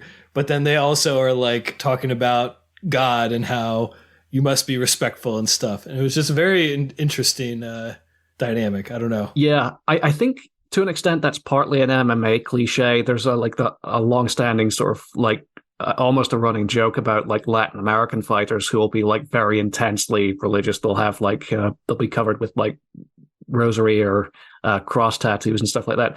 I think the iconography is being invoked certainly in 2 and 3, basically just to sort of make the character scarier in a way. Like, he's got his own like warped notion of morality. It makes him come across more intense if he has this sort of like spiritual interiority as opposed to just being a brute. Yeah, he's got zealotry. Yeah. But this is sort of the film where they foreground that a bit more. Yeah. He kills Victor, and so he's completely racked with guilt about this and like completely changes his life plan for what's going on with him. But I also am wondering, like, has he not mortally wounded many people in his many fights? Yeah. It seems like that this shouldn't be a new development, that the losers of these fights suffer pretty badly. I agree, honestly, and that's sort of one thing that takes this movie down a notch for me. It makes Boyka too nice in a way that I kind of find hard to reconcile with his previous characterization. Like, this is the same guy who punched like one of his own men in the throat after he rigged a fight in his favor in Undisputed 2. I can sort of buy the transition to being an anti-hero in 3. Like, that to an extent felt natural. Like the sort of like this sort of self-martyrdom he does in 4, I find it kind of hard to buy, like that he'd redeem himself this much. Right. To an extent, I guess you could make the case that it's the passage of time, because like obviously he's older here. Like, this is a good 10 years after 2 in real life. Like, you know, Adkins is now 10 years older and he's playing the characters a bit more world weary, perhaps. But that's me trying to sort of square that circle. And the camera work is totally different again, because now drones are affordable. And so you get some drone shots in this, and just the color grading looks different from 3. It's like grayer. Yeah, I noticed it did some interesting, like, in the midst of an effect sort of thing, it would like intensify the color grading so that the blood or like some accent would get more strongly colored for just a shot. Yeah, I could see that. It's worth noting this is a new director this time out. This is Todor Chapkanov, although Florentine's still credited as a producer, and I gather he was still pretty involved. Yeah, according to the Wikipedia page, he had every intent to direct it, and he came up with the story and ended up producing it, but his wife fell ill, and so he needed to spend some time away. And so rather than delay it, they hired someone else to direct it, but he still kind of had his fingerprints on it. Yeah. So Chapkanov is sort of acting as Florentine's amanuensis in this movie. But you're right, it does feel quite distinct. I think probably by virtue of the different techniques available to a low-budget production that were available 6 years later, because that sort of thing's changing all the time, and you can really tell the differences in sort of low-budget cameras and low-budget digital cinematography in terms of the tools that filmmakers have from year to year. Kind of what makes these sort of like borderline feasible shoots kind of interesting to watch just as artifacts, I think. But the fight choreography has not suffered for it, I have to say, because like this probably has the highest like overall quality of athleticism in the whole series. Like it's very like there's probably a good 4 or 5 like major fights in this movie where like any of them could have served as the climax in 2. Like the performers are just like really working to push it to the next level here, I thought. Yeah, I thought it was good too, although I have to say I was a little numbed to it having watched 4 of these movies in a row. But it's brutal. Yeah. I don't blame you. Like, if you're doing them back to back, then yes, that'll happen. Like, I remember, like, I was really looking forward to this film in the run up to its release. Like, this was one of my most anticipated movies of 2017. So when it did come out, like, I was like, yes, we're back. Yeah, I can see that. But like, I totally get that if you're watching 3 of these in a row, it's going to start to turn into white noise. I watched them one a night, so it was about a day's gap worth there. But yeah. Oh man, even so. So on to the plot here. He goes basically to Russia. So okay, I was trying to parse this, and I had to think a little bit about it to understand it.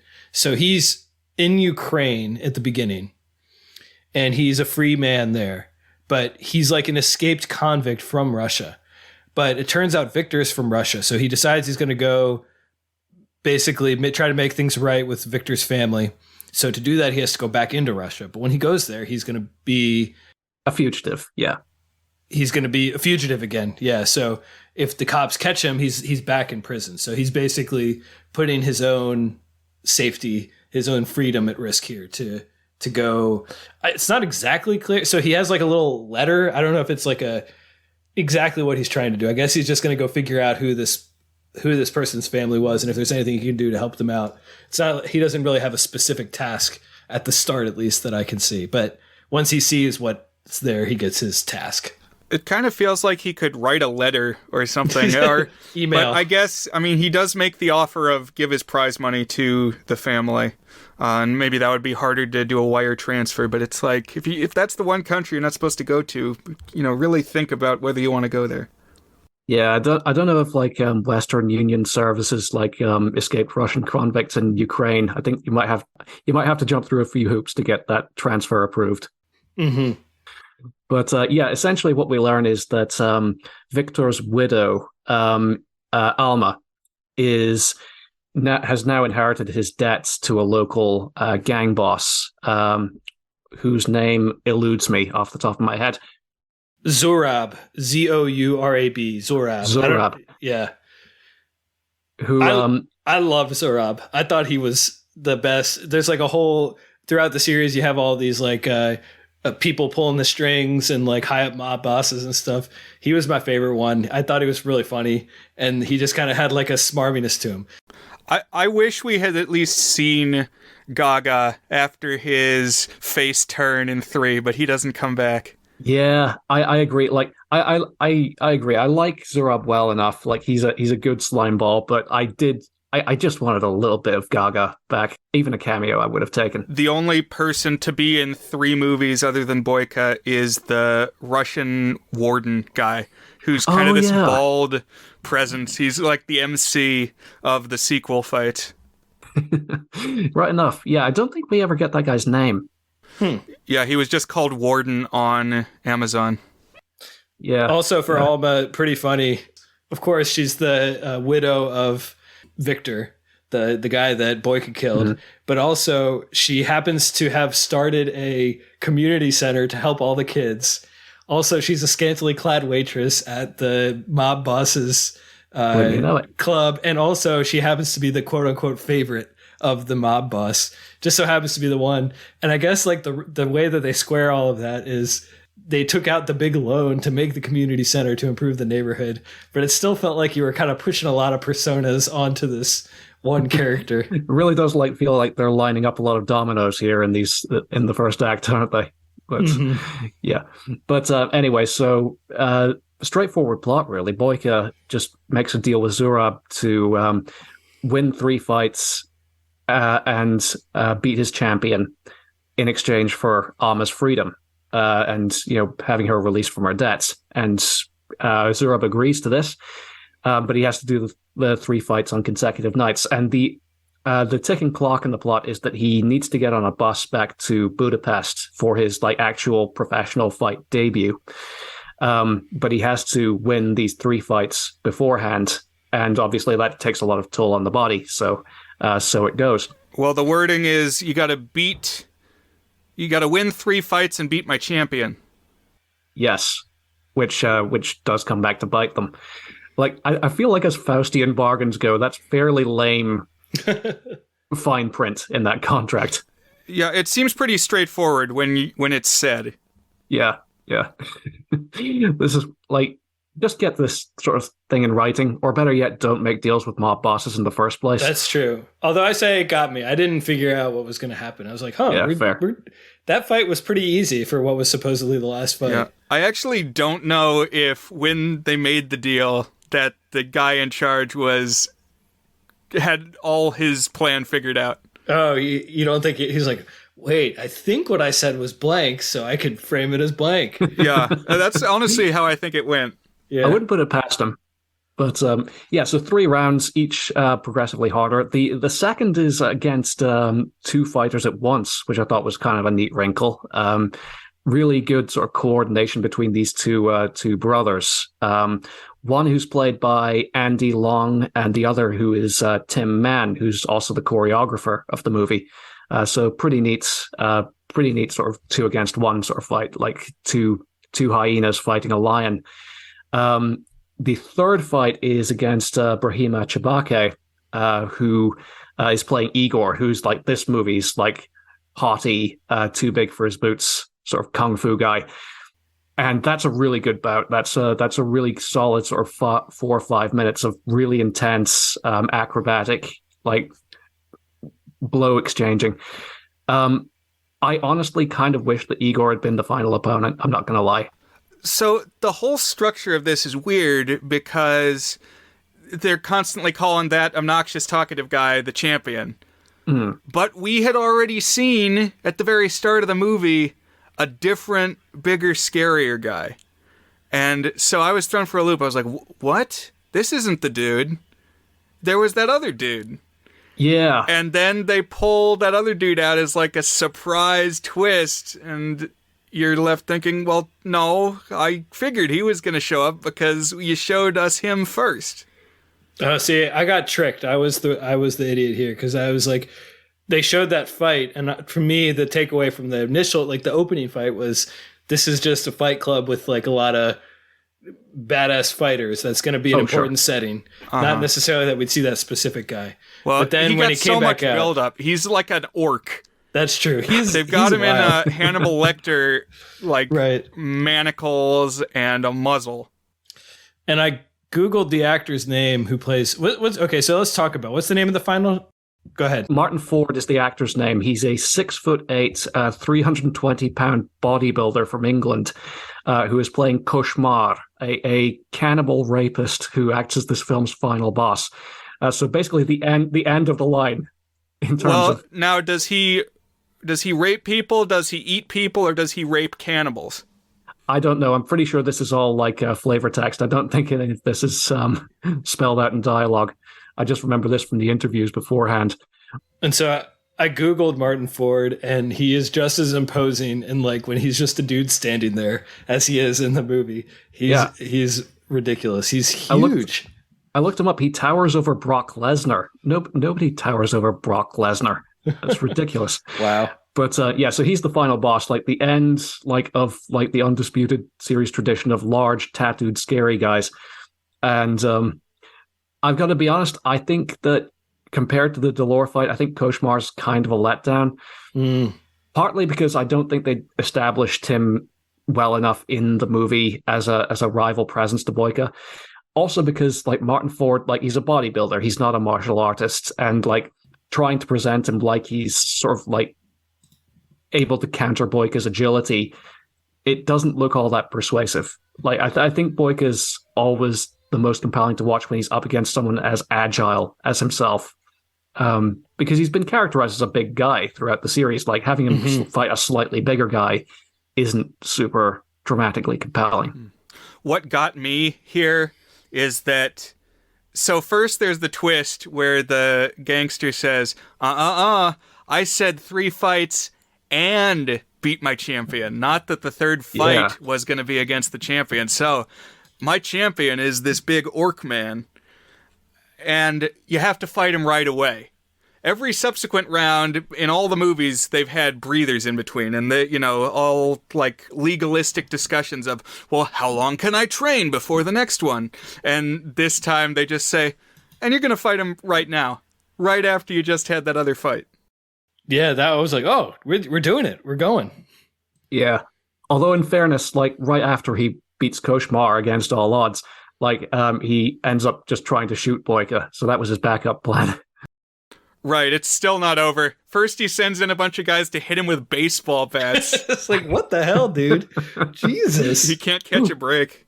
Yeah, the legalistic language doesn't really hold water in the final racketing, does it? Oh, no, you didn't notice the baseball bat claws down there at the bottom. Yeah. Yeah. One thing I liked about this movie in general was how to say this. I like that there was a feminine presence in this film. I think it added some nice texture. This is true. And some nice dynamic that was there. Like the relationship between Alma and Boyka, it had some, she's not quite a romantic interest. She sort of is, but like it added a different flavor there that wasn't just testosterone smacking testosterone. This is true. Like Undisputed 3 is one of the most male films ever. I'm pretty sure there's not a female speaking part in the entirety of the third film. Wow. Yeah, it's like the Jungle Book. Yeah, you're right. So, 4 does have that sort of dynamic between Boyka and Alma, which does read as it reads as very melancholy. Like they're both very damaged people, basically trying to sort of find a way back to sort of something resembling happiness. And it's not presented it is presented in platonic terms, which I think is kind of neat for a movie of this vintage. Yeah, and I think it worked for what it was. I mean, it's not an especially deep or explored dynamic, but it kind of is for the level of what we would expect here. It's like she's dealing with the fact that this is the guy that killed her husband, but also is like sacrificing himself to try and get her freedom. And he's also like got this weird moral sense that he's trying to discover. And then she's like appreciating that, but also dealing with her own stuff. And I was like, okay, enough of this conveys. This is like vintage, like, oh, Dan is looking for the drama in this as opposed to the punching here. No, it worked pretty well, I thought. All I will say, though, is if somebody kills me, like, to any future romantic partners, don't cozy up to that guy. Don't be putting unctuants on his back. You're going to get haunted. Like, you're writing that into your will after this film. Exactly. But Brian, if you like put yourself in a job where the job of that person is to physically damage you as much as he can, I feel like that changes it a little bit. Yeah, it's par for the course. You're right. Can't be too surprised. I think it helps that the actress Teodora Duhovnikova is pretty good. Like, I think she's solid. Yeah, and it's also something I appreciated is like they cast her. Like, I think she was something like late 30s when the film was made, so it reads as, you know, like this is an adult woman. It's not like eye candy for Boyka to win as a prize. Yeah, definitely.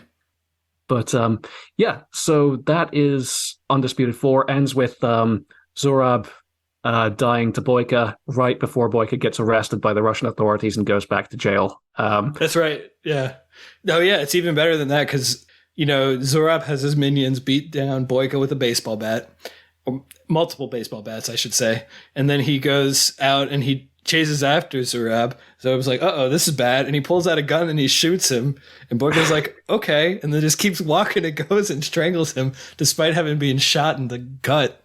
Yeah, I'm pretty sure he got shot 3 times. It was like once in an arm, once in a leg, and then Zurab gets him in the gut. Yeah. So he's all messed up. Yeah. Remember how the plot of 3 like hinged on this one injury he took, like having his knee broken? So like I'm wondering just how much of a fighting career he has left after this. That's a good point. The events of 4. I did think it was kind of poetic. So he is like all of the other ones ended with a main character, free and with a briefcase full of cash. But this one, he surrendered all of those things so that Alma could have her freedom and her wealth, or I guess her financial independence. And he was going back into prison, essentially of his own volition. I mean, he basically knew that he was going to be arrested if he kept doing this. So it was kind of like a twist on the endings that we had previously seen. It was kind of more an emotional victory than a victory that you would see where he got everything that he wanted. Yeah, that's true. It definitely cuts a bit more of an ambivalent tone at the ending, but you get the impression that Boyka's like, you know, he's achieved some sort of like peace with himself by the very end of the series. I don't know if we're getting another one. Like at this point, I kind of doubt it. It was honestly kind of a bit of an unlikely. It was unlikely that 4 would get made in the first place because these films don't make very much money. Like I think they've had their budgets progressively slashed. So I don't think an Undisputed 5 is in the cards. And obviously, like Adkins, like all power to him, but he's not getting any younger. You can't do these kind of kicks like once you're into your like late 40s. So there was 4 years between 1 and 2, 4 years between 2 and 3, and then 7 years between 3 and 4. And so it's 2023, so 7 years after 4 would be next year. And I take it there's no wins of a 5, so it does seem like the window's probably closing on that one. Seems like it. There was a talk of a TV series for like 5 minutes back in 2020. Interesting. But that didn't seem to come to any kind of fruition.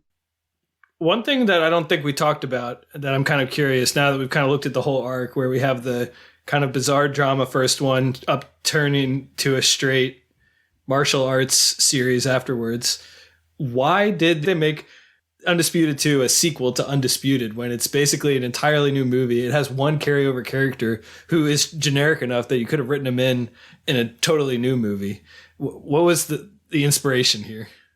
This is a mystery I will take with me to my grave. I don't understand it for the life of me.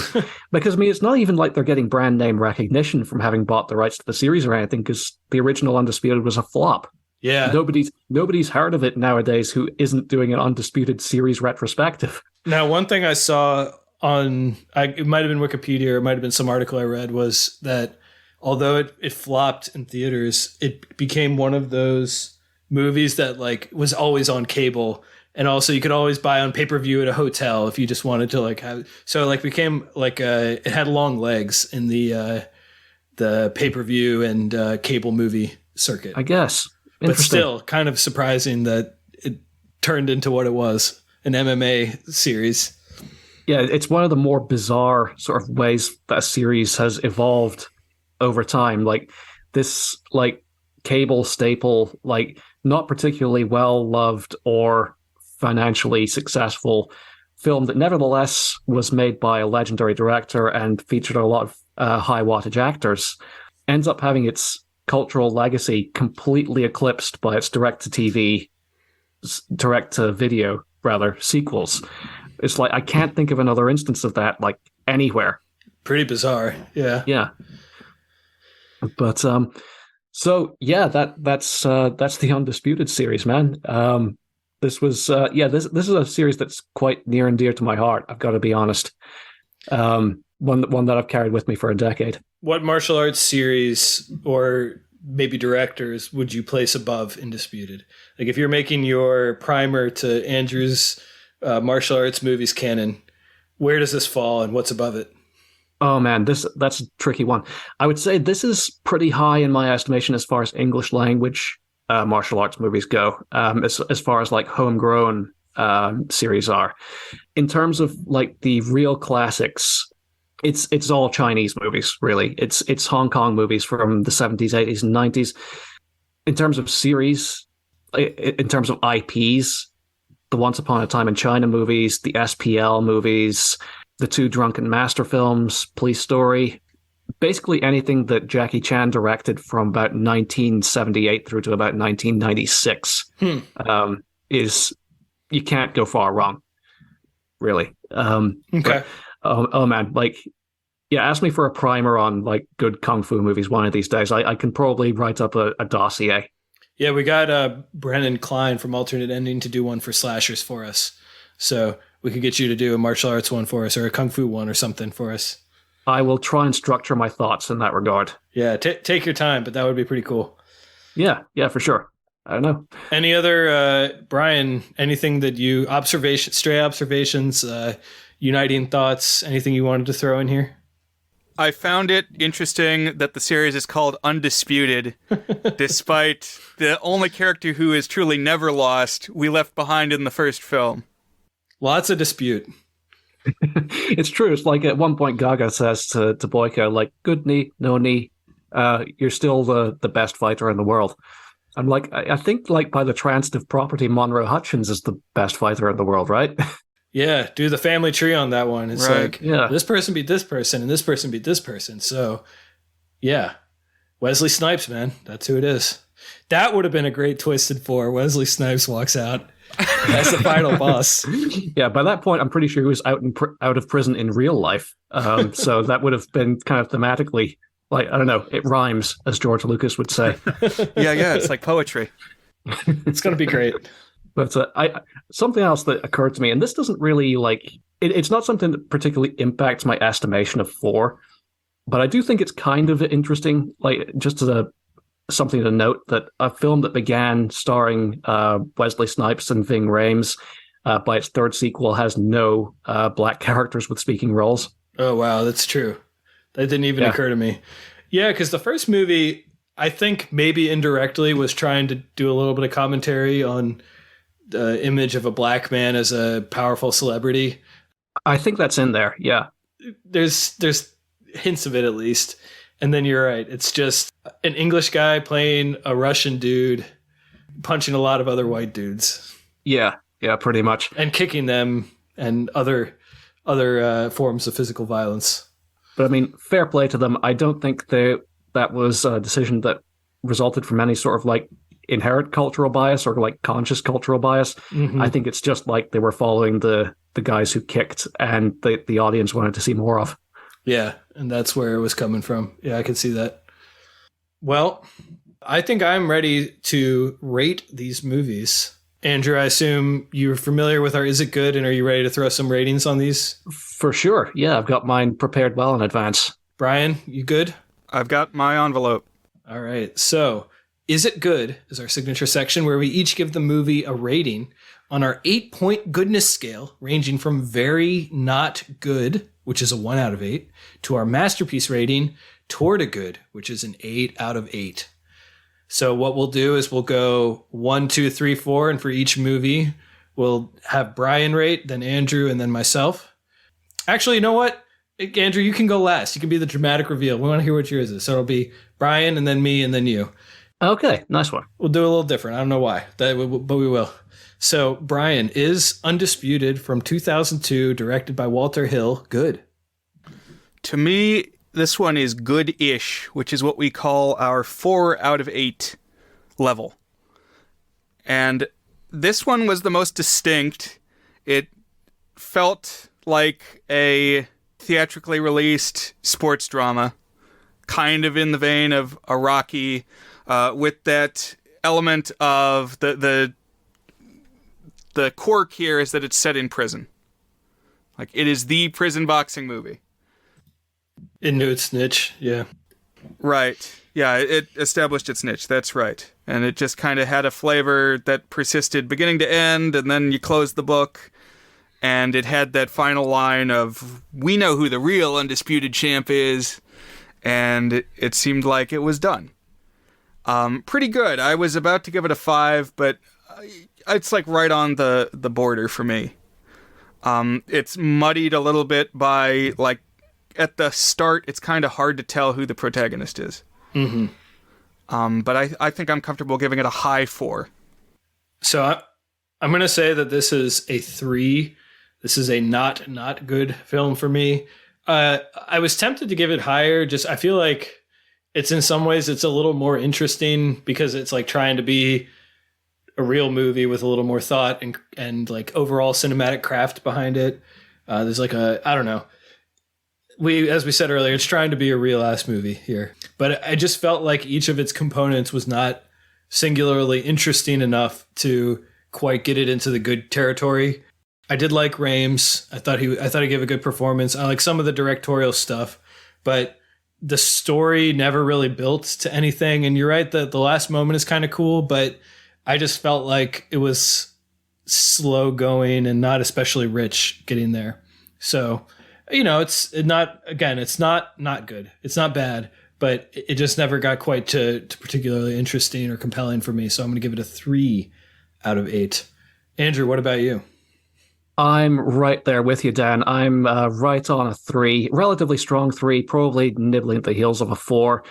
It's, as you say, Rhames is good. I think some of the directorial choices that Hill is making, like he's definitely pushing for something. Like, this is not a film where like he was asleep at the wheel. But I just don't think many of the choices really pay off. I don't think the story particularly hangs together as a piece of drama, and like the themes it's going for just don't really coalesce. So yeah, I'm content to say like it's not a particularly good movie, and one that I wouldn't really revisit or feel inclined to revisit if it wasn't attached to the sequels that succeeded it. So that brings us to Undisputed 2. So Undisputed 2 is from 2006, and it is subtitled Last Man Standing, directed by Isaac Florentine. Brian, is Undisputed 2 Last Man Standing good? So this one, I think, suffers just because of how much of a loop it threw me for. It took me a while to kind of course correct and get my sea legs based on what the series was now. I'm going to give this a high 2. I don't know, I didn't vibe... So I always am bothered when a character that we've seen already, the actor suddenly changes and they act like, oh yeah, it's the same person. And I guess I should be a bigger person and just be able to get around that. But that sets it back. And you just are really struck by the difference in production between a direct-to-video thing and the higher budget of the previous effort. If you are into martial arts movies, your mileage is probably going to vary. This really feels almost like a kung fu style thing. This felt like the floatiest of the films to me, the people just spending a lot of time in the air and really like marveling over the gimmickry of the flipping now. Because before it was just hands. Now they flip. So that's flip where now. That's right. So that's where I'm at. So for me, Undisputed 2, I actually think despite the fact that it had a lower budget, despite the fact that it had not quite as much cinematic ambitions, it had a clearer vision and it executed that vision more compellingly than Undisputed 1. And so for me, I'm going to bump it up a little.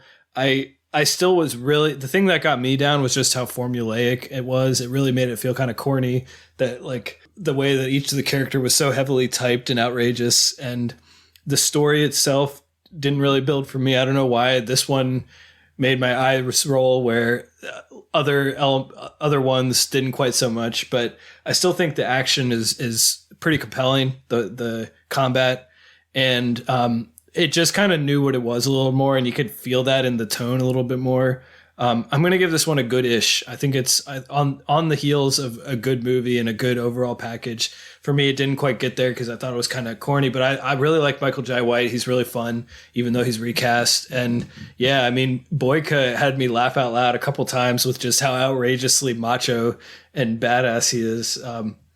And just some terrific fights. And even some of like the exploitative stuff was kind of, it was verging on goofy, like the poop stuff, and I actually found it almost like charming how over the top it was. So not quite there all the way, but still I thought, I was glad that it knew what it was. So for me, the change in tone actually kind of worked for me. So I'm going to give this a good-ish. It's a 4.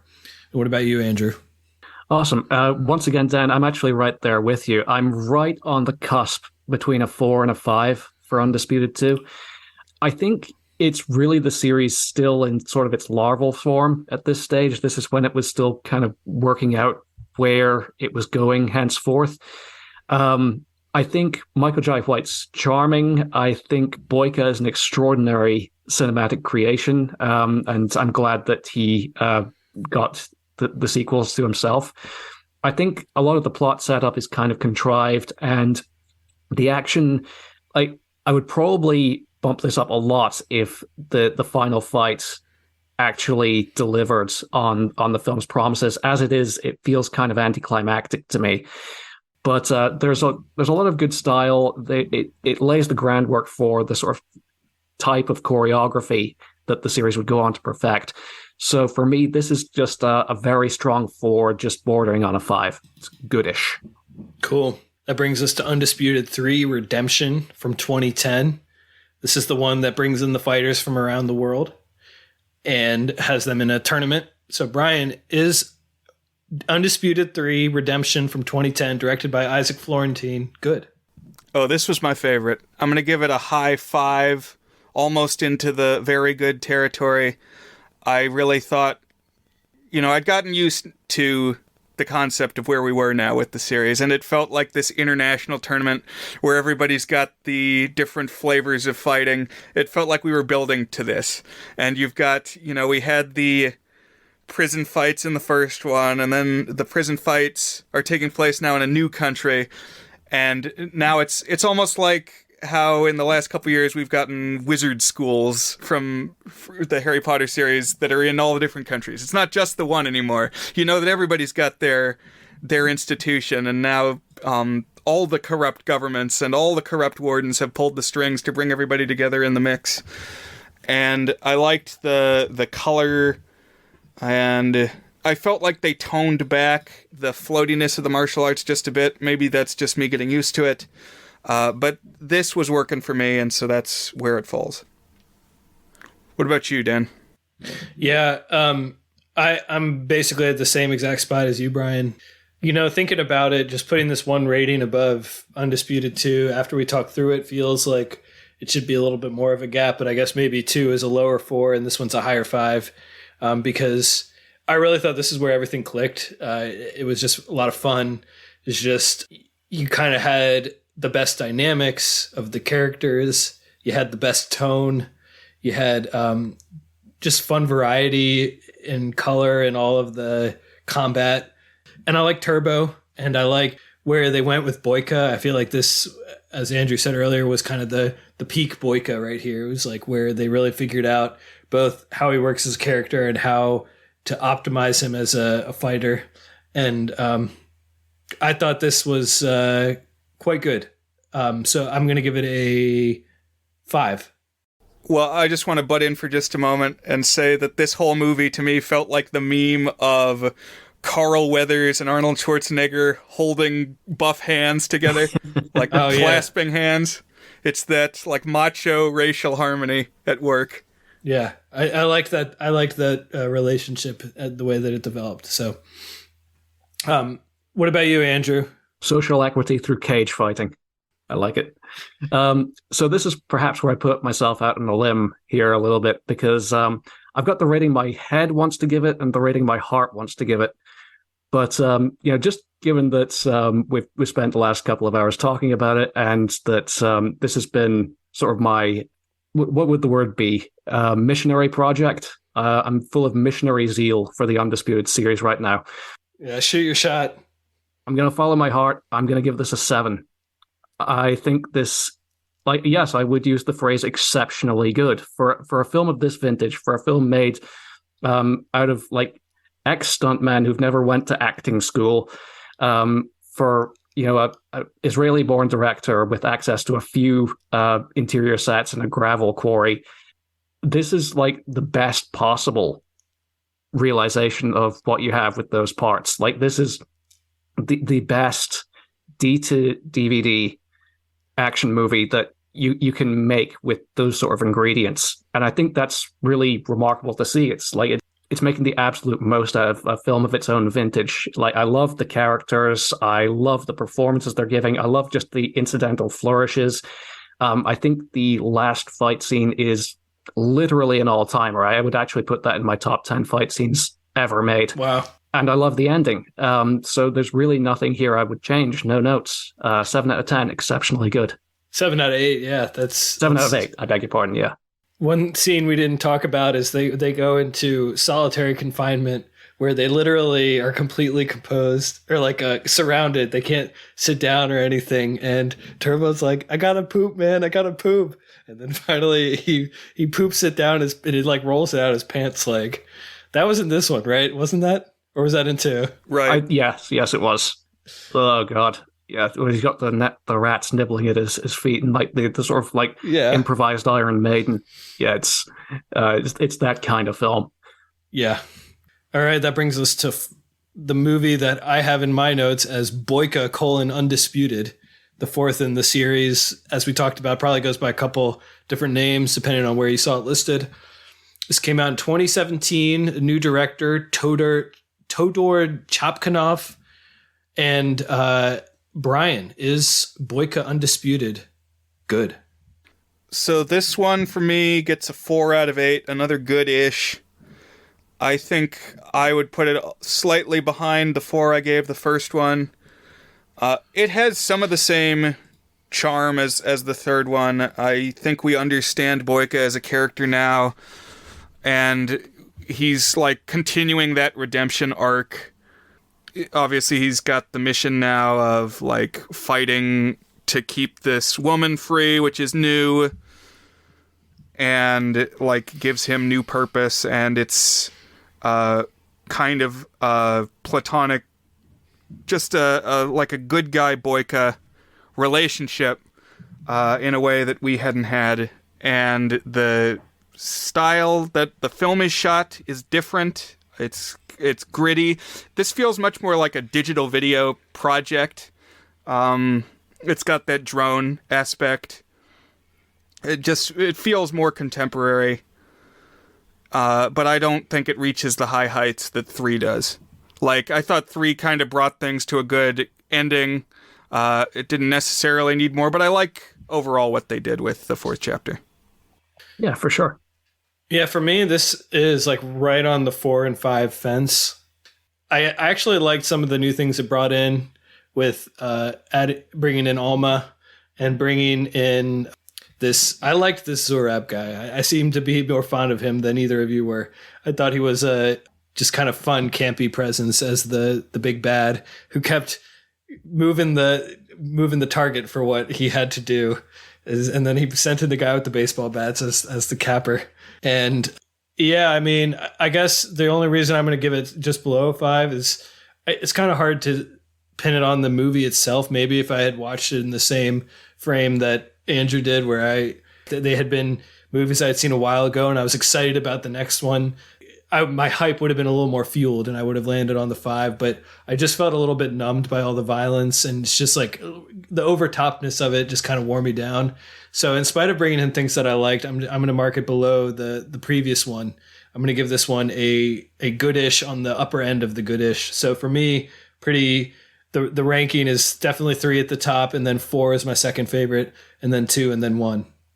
But Andrew, what about you? Is Boyka Undisputed, or whatever your preferred title for the 4th film is, good? I do prefer Boyka Undisputed, and Dan, our ranking is the same, even if our scores aren't exactly aligned. To me, this is a high end of 5, high end of quite good. Am I getting that right? 5 is just good, but it's I could call it quite good, I suppose, if it's on the high end of that. Yeah. Yeah, it's on the high end of that. It's on the high end of the 5. I like the. It feels like another Undisputed movie. It feels like they got the money together to make another one and give the fans what they were due, and this is what they came up with. It feels like a kind of a holding pattern in a way. It's not got the alchemy that 3 did, but it feels like they've sort of figured out these characters. They figured out the style that they're going for. They figured out what people are coming to these movies for. And as a fan, like I came away quite satisfied. I think the final confrontation with Koshmar is a bit weak, and I think it softens Boyka a bit too much for my taste. I like him more as the sort of anti-hero of 3, but I think the choreography is pretty consistently stellar throughout, and that's what we're here for. So I can't really find an enemy to complain. It's a really easy watch. It's really digestible, and it's really fun. Cool. Undisputed. 4 movies, Brian. 4 movies, Andrew. We did it. We made it through it. This was fun. Yeah, I'm glad. This is definitely out of our comfort zone. I always like being challenged with something new. So thank you for picking this. And thank you for indulging me, because I was interested in this just as an experiment for just to see where you guys would come down, and I'm pleasantly surprised that you seem to have actually had a bit of fun with this series. I thought I was hoping it wasn't going to be too much of a gauntlet. Right, it was something new, and everybody obviously listening now should check out Two Friends Watch. Is that the official title? That's us, yes. So twofriendswatch.libsyn.net. We are out there. We've got our episode that we recorded with Dan a while back pending. So keep an eye out for the Goofy movie for a change of flavor. And yeah, by all means, thanks for the shout out. Yeah, and thank you. And you can always find us, including Andrew, on our Discord, which you can find at thegoodsfilmpodcast.com, a link to join our Discord. We had someone else join us for the first time in a while this past week, and we'd love to see more of you out there. You can find Andrew as Thrash, I think, on there. So yeah, that's the teenage nom de plume that stuck with me, and I can't seem to shake it off. So, Brian, next week, I think, did we decide we're going to do our April Fool's episode next, Brian? Oh, yeah. Yep. Sure. So we'll do our April Fool's episode. So Brian and I will each pick something that's not quite a film to discuss and rate. I know what I'm going to pick. Brian, I think you know what you're going to pick too. I've got do we want mine. to share it now, or do we want to just save it as a big fun reveal? Well, what about you, Dan? You feel strongly one way or the other? I don't feel too strongly one way or the other. We can leave it as a surprise. Yeah, let's save it. Yeah. I'd quite like to be surprised. Anything else you want to pitch or throw out there before we wrap, Andrew? No, I'm good. Thank you very much for having me, guys. And yeah, we'll see you guys out there on the Discords. Yeah. Good to meet you. Have a good night. You too, Brian. Have a good night. You're phoning in from Scotland, so it's definitely Brian and I live about a half hour away from each other, so always nice to have someone else, a voice from a different place join us. So. Oh Lord, yeah, that's it. Different time zones. I've forgotten to eat. Oh boy, yeah. Let you go eat and have a good night. And thanks everyone for listening, and see you next time on The Goods.